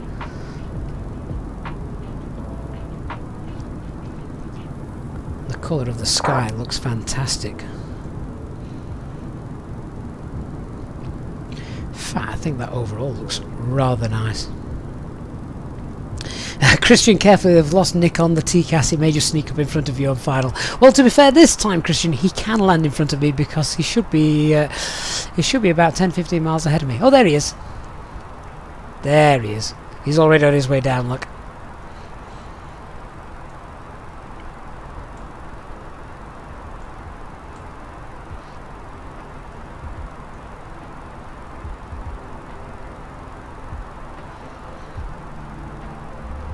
Quick check just to see if we've got any ATC around. No, sadly not.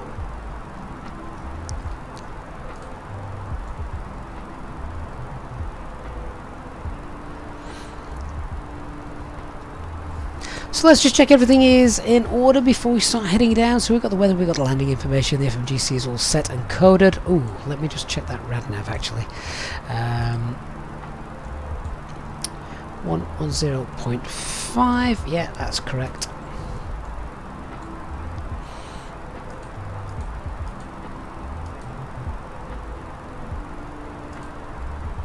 And I'm just putting the runway threshold in there as well, so I know exactly how far away we are.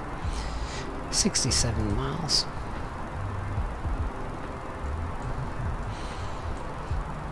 Track mileage to fly though, we've got 116 miles to go. Right, so there's our top of descent. Let's get ourselves down to 7,000 feet. Thrust idle, open descent, and 7,000 blue. Down we go. Ladies and gentlemen, from the flight deck once again, you will be delighted to hear that we will shortly be starting our descent into our destination. at which point the cabin crew will start preparing for our arrival.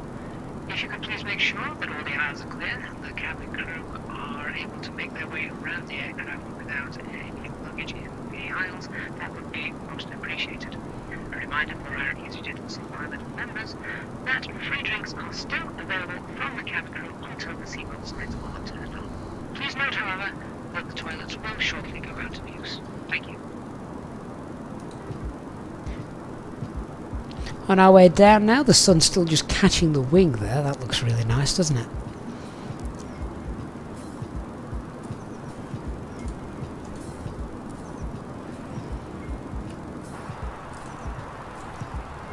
So just keep an eye on that rate of descent. Let's pull the speed bug, and a descent of around 270 knots should be absolutely fine.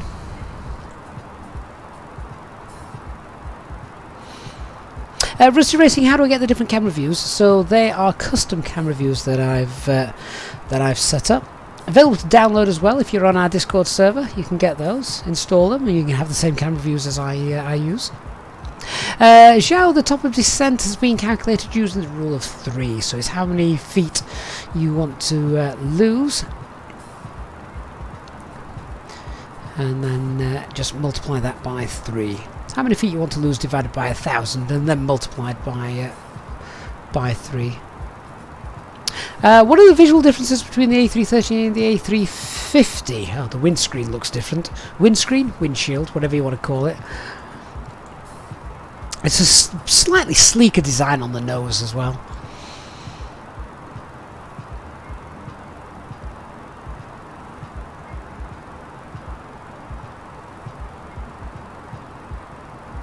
Mohammed, you can't find the FlyTampa Athens in the marketplace. Is it in the marketplace? Obviously not all items are in the marketplace. It's available from Orbx as well, which is worth it.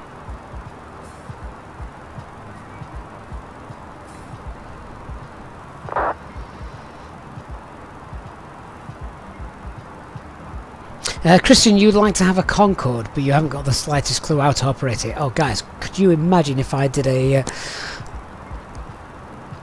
first flight on Concorde with the manual? Jeez Louise, I'd have to start in the morning, and I might actually take off by lunchtime.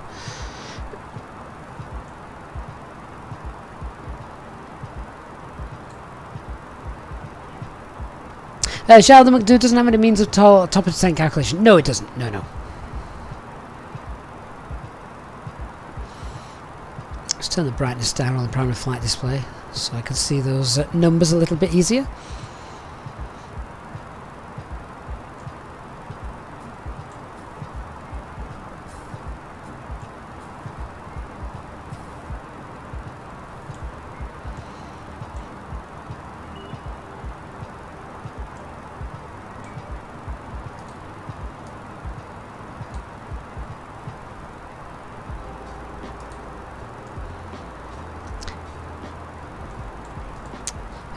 Have I not put the information into... oh, I haven't. Silly me. Anyway, 1012 is the QNH. That temperature was plus 19. Wind was 270 at 8. It's alright getting the information and not putting it in. Transition altitude 7,000 feet, and our minimum descent altitude is 482.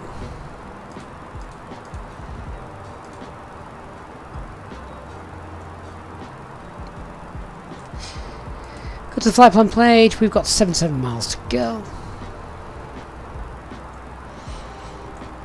Just below the the profile as planned, so that's good.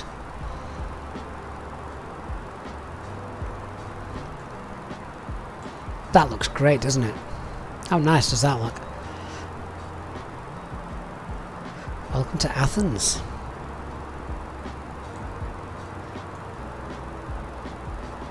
Lazarus, you'd pay good money for a good A350. Yeah, me too. I'd love to see an A350 in the sim. That would be nice.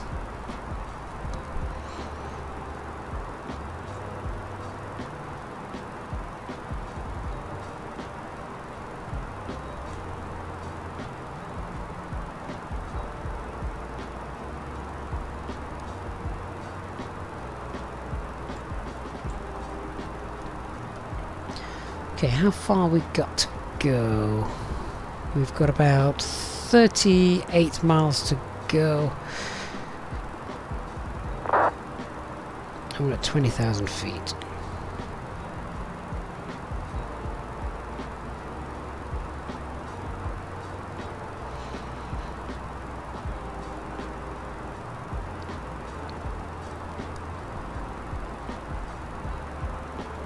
So that's just below the profile. I'm just going to wind that speed up a little bit, get us down a little bit sooner, give us time to reduce our speed back to green dot, etc. That is an absolutely gorgeous view, isn't it, of Greece?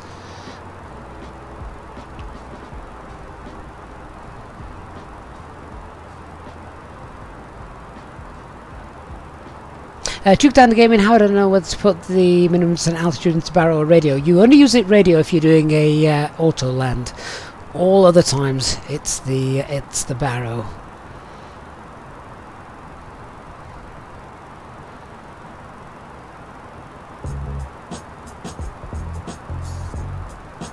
So we've got about 10,000 feet to go before we get to 7,000 feet, and that needs to be at a distance of 8 miles from the SAT, after we've overflown it, of course, so not going towards it, it's once we've gone past it and then through the other side. Ryan Young, I'm afraid I don't. I honestly don't think it should be longer. I've been saying that for nearly 2 weeks now.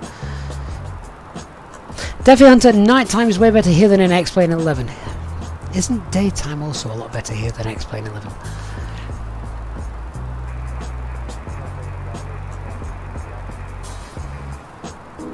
Mitchell, why Easyjet? How did I come up with that for YouTube?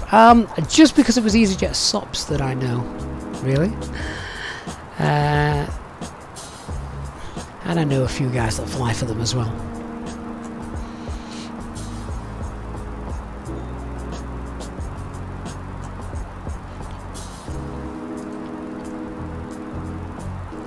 So, just looking on the navigation display, I can see Nick is ahead of us. He's now just overflying the airfield, which is down there.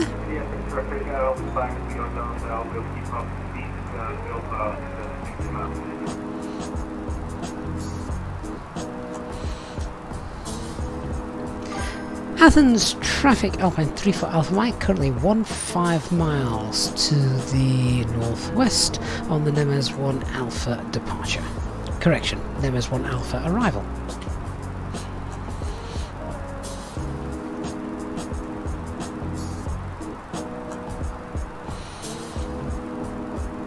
Athens traffic GM6 is going to be established at to west left, 9 miles. Okay, let's get that seatbelt sign on nice and early. Let's run the approach checklist. Minimums. 482 set, engine mode select to normal, flight bag is stowed. If you could please return to your seats and ensure that your seatbelt is securely fastened. If you are travelling with an infant, please ensure that they are secured safely using the infant seatbelt provided. The toilets will now go out of use until the fastened seatbelt sign is turned on. Please contact a member of the cabin crew if you require. Fourth, thank you so much for subscribing. So there you can see the airfield. Our flight route then today is literally going to take us straight out over the bay, back round to the left, and then back in and landing on runway 21 right.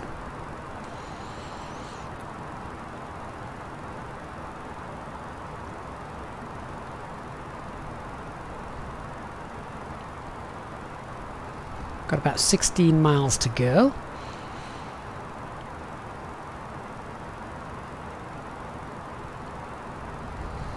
Sebas24MC on Twitch, hello. Hope you've had a good day. You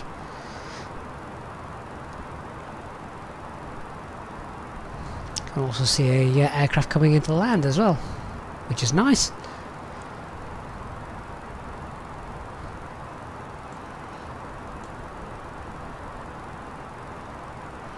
"10,000 feet. We're now going to roll our speed back to 250 knots. We'll get the landing lights on and we'll activate the approach phase.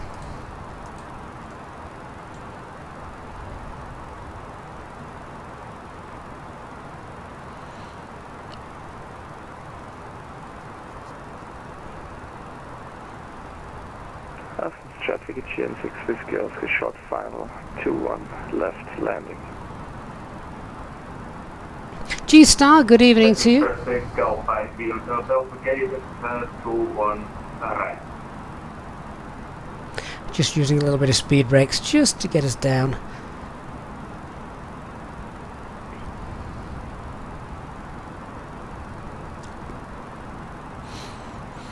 Alpine 34 Alpha Mike, overhead the field at Athens on the NMS 1 Alpha, arrival flying full procedure for runway 21 right.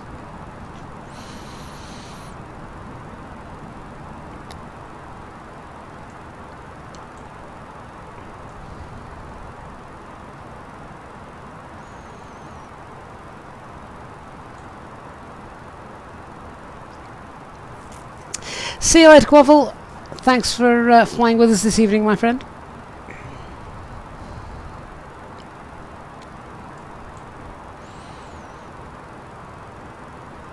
Okay, let's continue our descent now down to flight level 4,000 feet. So at altitude of 4,000 feet rather than a flight level. So we've got that set.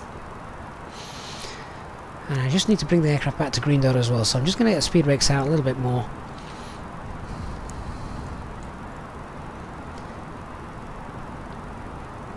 As I want to be green dot ideally before making this turn, and that's only 7.5, 8 miles away or so. So we need to get that aircraft down. We should see if we can see Nick's strobe lights. He might be behind here actually. Traffic Alpine 1000 vacated 21 right.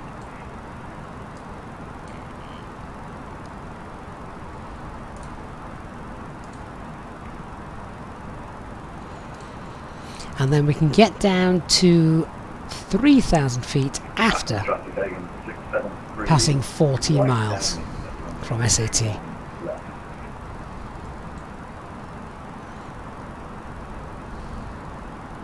So if we get down and have to fly level for a little bit, that's fine.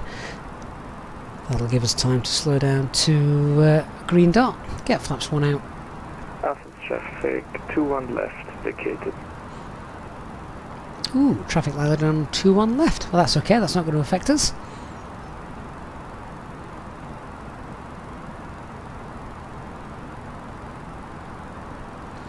Let's set altitude 3,000 feet, there we go, 3,000 blue. Speed brakes still out.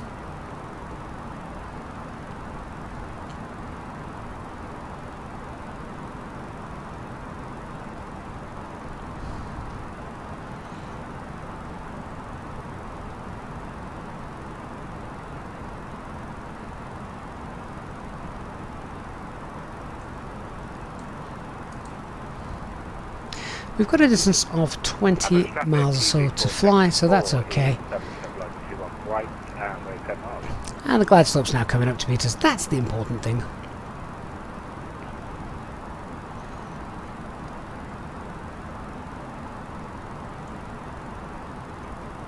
I think I've just heard Nick report on the radio that he's now established for runway 21 right.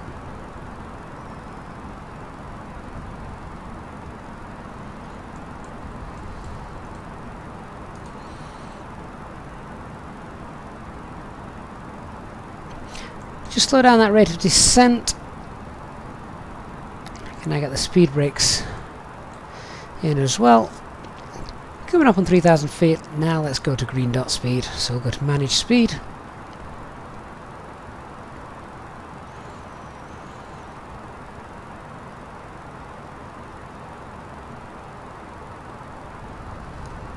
Alt star.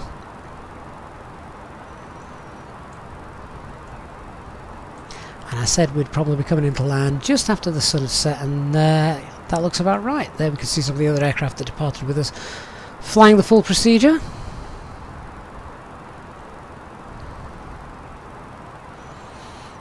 There's Nick around about 7.5 miles ahead of us, so spacing is good.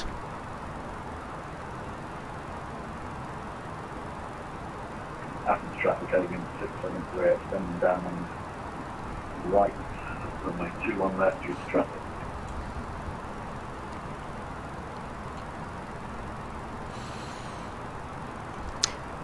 There's traffic here, what's that? Athens traffic, Alpine 34 Alpha Mike, making a left turn onto base runway 21 right, 12 miles. Okay, so I've just put that into heading mode, and we're going to make a left-hand turn now, just so that's not quite as abrupt. Glide slope lock blue, Cat 3 dual, autopilot 1 and 2, flaps 1, speed checked, flaps 1. And let's roll that speed back 180 knots. Lock star.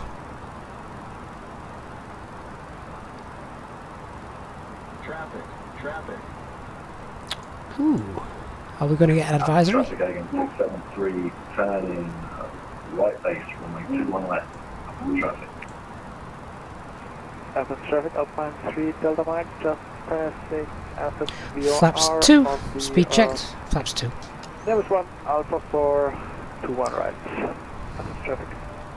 Athens traffic, Alpine 34 Alpha Mike, established runway 21 right, 10 miles.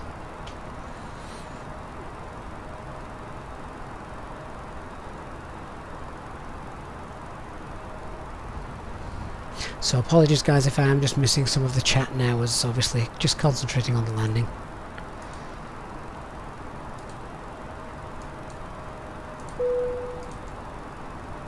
Glide slope star.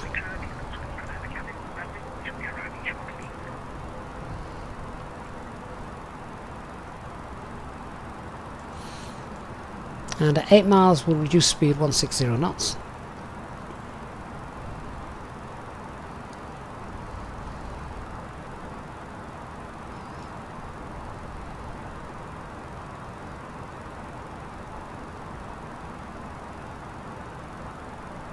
Athens traffic again, 673, established, 21 left, 2,500. Radar altimeter alive.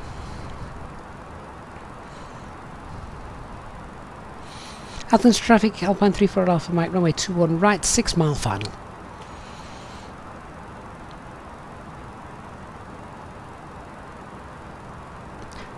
So 6 miles, we're now going to go into managed speed. Get that gear out. Athens traffic, EC464, runway vacated. Excellent, runway is now vacated, so we're clear to land. Please ensure your cabin bag is safely stowed with your laptop inside. Your tray table must be stowed, armrest down, and window blind open. You now need to be seated Flaps with your 3. seatbelt fastened, ready for landing. Please help us by handing in any rubbish, newspapers, or magazines that you do not want to take with you. And The flaps toilets full. are no longer in service. Landing checklist. Cabin secured, auto thrust speed, go around altitude 4,000 feet set. Landing memo is ECA memo landing no blue.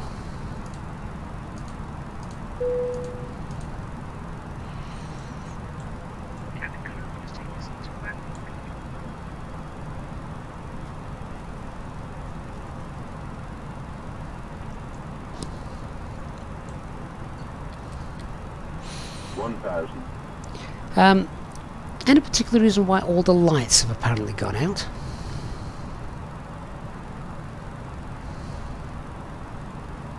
(1,000 feet). Traffic again, 673, 4 mile final, runway 21 left. Okay, this could be interesting. Autopilot disconnected. I have control. I can see the approach lights, but the actual runway lights seem to have disappeared. 500 feet, approach stable, 400. I think.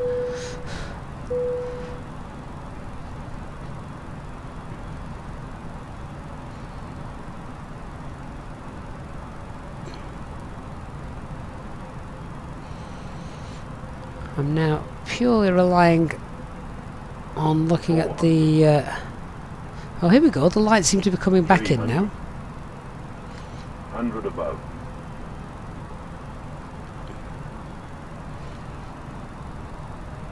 200. Minimum. Oh, and now we've got pappies. There's the minimums. Continue.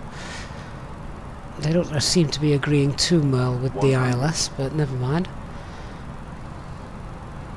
50, 40, 30, 20, 10, 5. Athens traffic A320 short. Spoilers deployed. Reverse green. Decel. And Athens traffic, be warned if you're using the new scenery. I've just fallen through the bridge on hotel. So 2 on left and 2 on right. That's 2 on right. Oh dear. 2 on left. Ladies and gentlemen, the cabin crew will shortly be leaving their seats to perform safety-related duties. However, we ask that you remain seated. Nick's just fallen until the through fasten seat outside has the been bridge on switched hotel. off. Portable electronic Can we devices take off for again and messaging, land on the other calls, or runway? Internet access may now be used. Please make sure that Oh, you take dear. all your personal belongings with you, checking in the seat pocket, underneath the seat, and in the overhead lockers. Do take care when opening the Athens lockers traffic, in case runway anything 21 falls right out. vacated. Smoking is not permitted until you reach a designated smoking area. On behalf of the captain and the crew, it has been our pleasure looking after you today. Our ground crew will help you complete your Easyjet. Right, well let's see if we can work out where we are and see if we can find a way around that big hole in the scenery. Check out our official Facebook page, Twitter, and That's Easyjet. brilliant.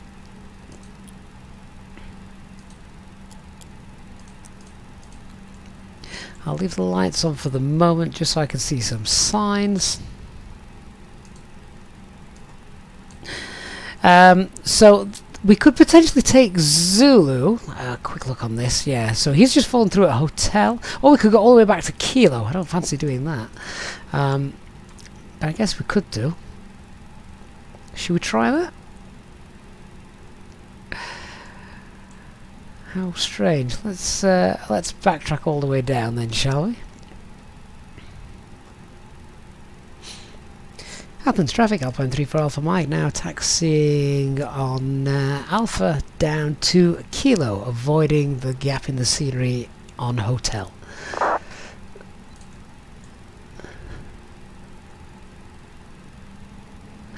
So I'm afraid we're taking the scenic route.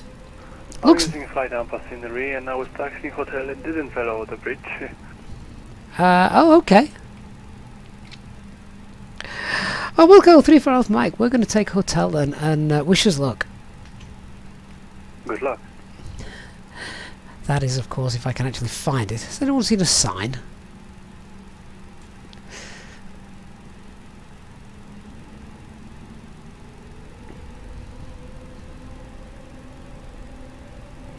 So maybe it's just Nick. Maybe he just fell off the bridge. Have you been drinking again, Nick?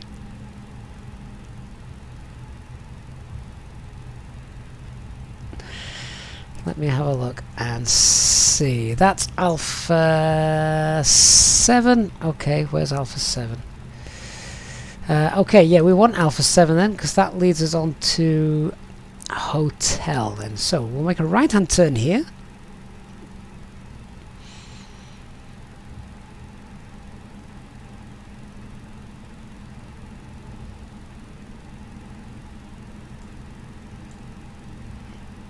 And let's see what happens. I'm going to keep the landing lights on as well, just to see. So this is now. Traffic Alpine 3 Delta Mike on 10 miles final. Yeah, so this is now hotel. Let's see what happens. Minimum approx due to standing ahead of us. Athens traffic.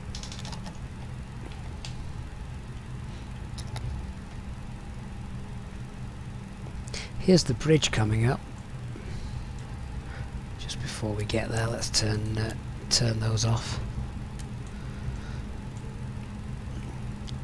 So guys, are we ready?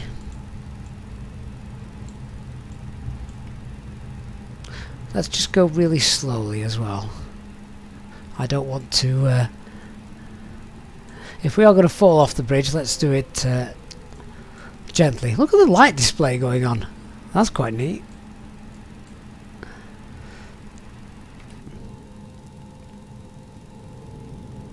This looks great, doesn't it?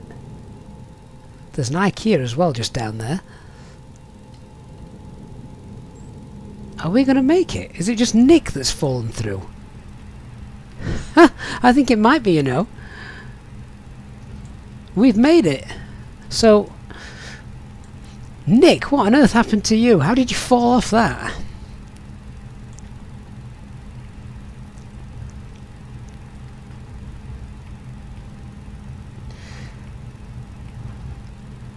Never mind, I guess we got away with that. Okay, we'll get to the end here. Turn left. Slows down a little bit. We were taxiing at what, 26 knots. We'll make a left turn here and then we'll go and park up somewhere. I'll then make the sun come back up and we can enjoy a view of what is really nice looking scenery. And as I said right at the start of the stream, Athens is one of my favourite airports to come and land at. So now we've got some good scenery. We'll probably be doing quite a few flights here live streamed. So do stick around for that. I think that's the first time I've ever been to Athens and there's not been any ATC, which has been a bit of a shame, but never mind.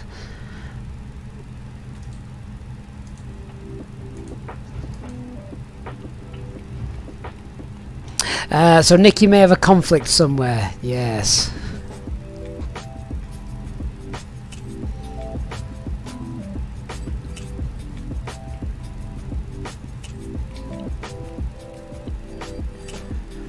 Okay, so we'll go on Charlie 1 and we'll park between a couple of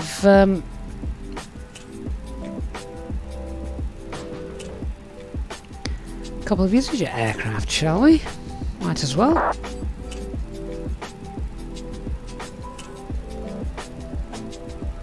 think I may have just made that left turn a little too soon. Here we go. Athens traffic, Alpine 3 Delta Mike, short final to 1 right. But how great does this look? Look at all the detail as well. It's quite nice to see the scenery at night, but I do want to check it out in the daytime.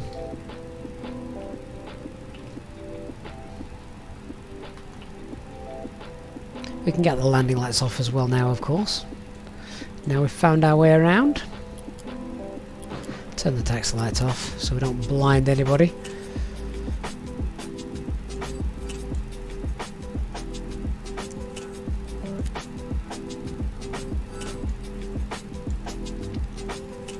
This does look absolutely stunning as we pull into gate Alpha 9, and I believe, unless my eyes deceive me, we've also got people moving around in the terminals. Oh wow, look at that! They're not just stationary objects, there's actual movement going on in there. That is fantastic. I'd not seen that before. Look at that. Oh, we've definitely got to do some more flights from this airport. Let me just shut down engine 1, shut down engine 2, clear the logbook, which will appear in a moment.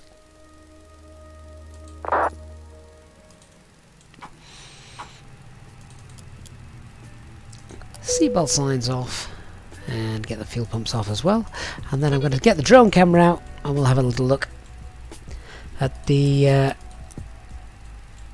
I'll have a little look at this wonderful scenery.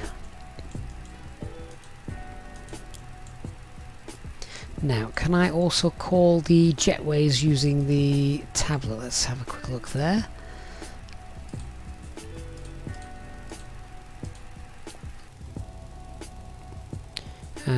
Oh, there's a skip there, but are our jetways and things and baggage handlers all going to jump into action? Here they come, yeah, and the jetway 2 is also making itself known. Get into position. Oh, it's beautiful, isn't it?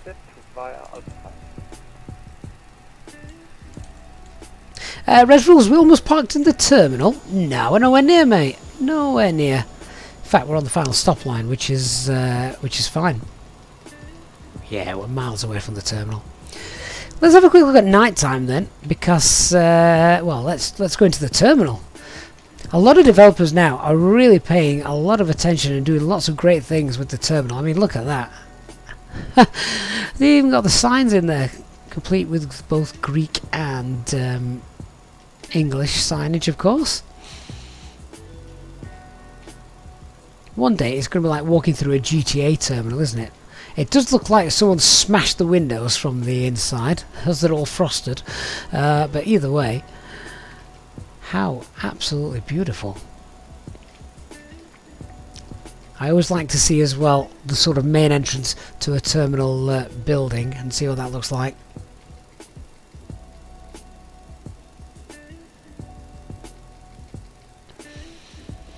So yeah, again, that looks great.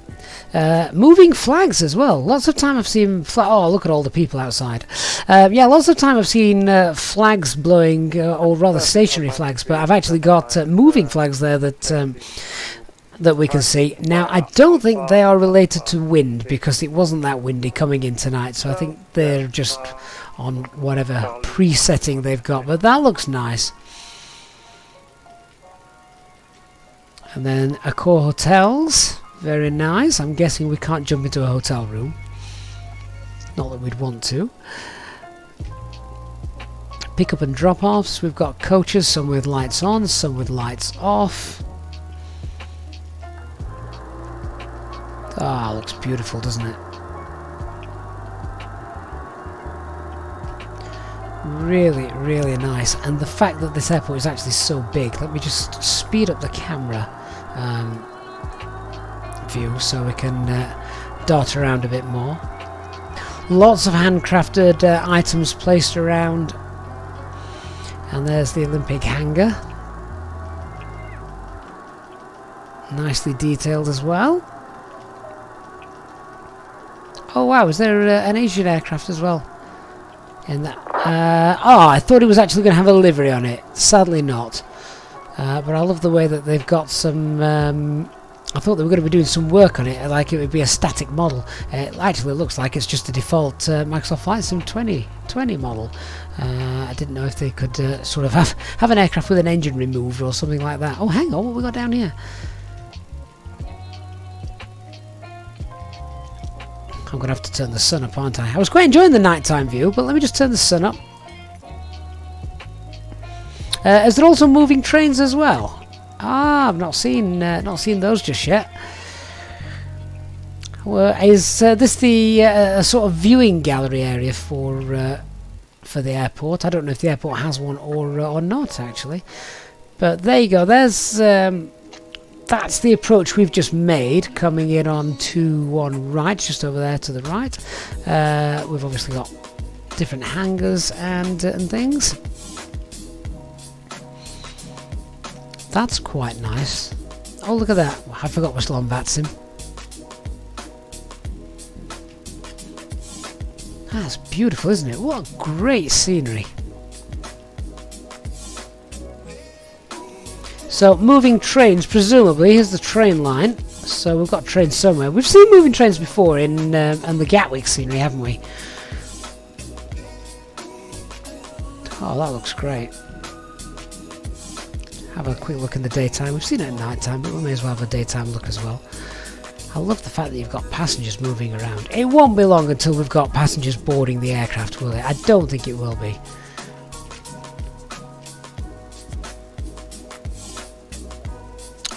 Realistic passenger signs as well. There's the IKEA there. Oh, there we go. I can just see a train. You can just see right in the centre of the screen there. This is the cargo area, isn't it, I believe? Olympic again, cargo terminal. There's the IKEA. Oh, this is fantastic. This has got to be up there with some of my favourite handcrafted airports. Factory outlet. And yeah, we've got to go to IKEA, haven't we? This really is great. Lazarus, the viewing gallery is almost where we parked. Is that on top of the? Is that on top of the terminal? Something like that. Oh, there we go. There's the moving trains. Oh, that's great stuff. And here is where Nick fell through the taxiway somehow. Where were you, Nick? Where were you? Indeed. That must be an old aircraft that the fire crews used to practice on. Yeah, training aircraft, old Olympic aircraft. There's the remote terminal over there as well.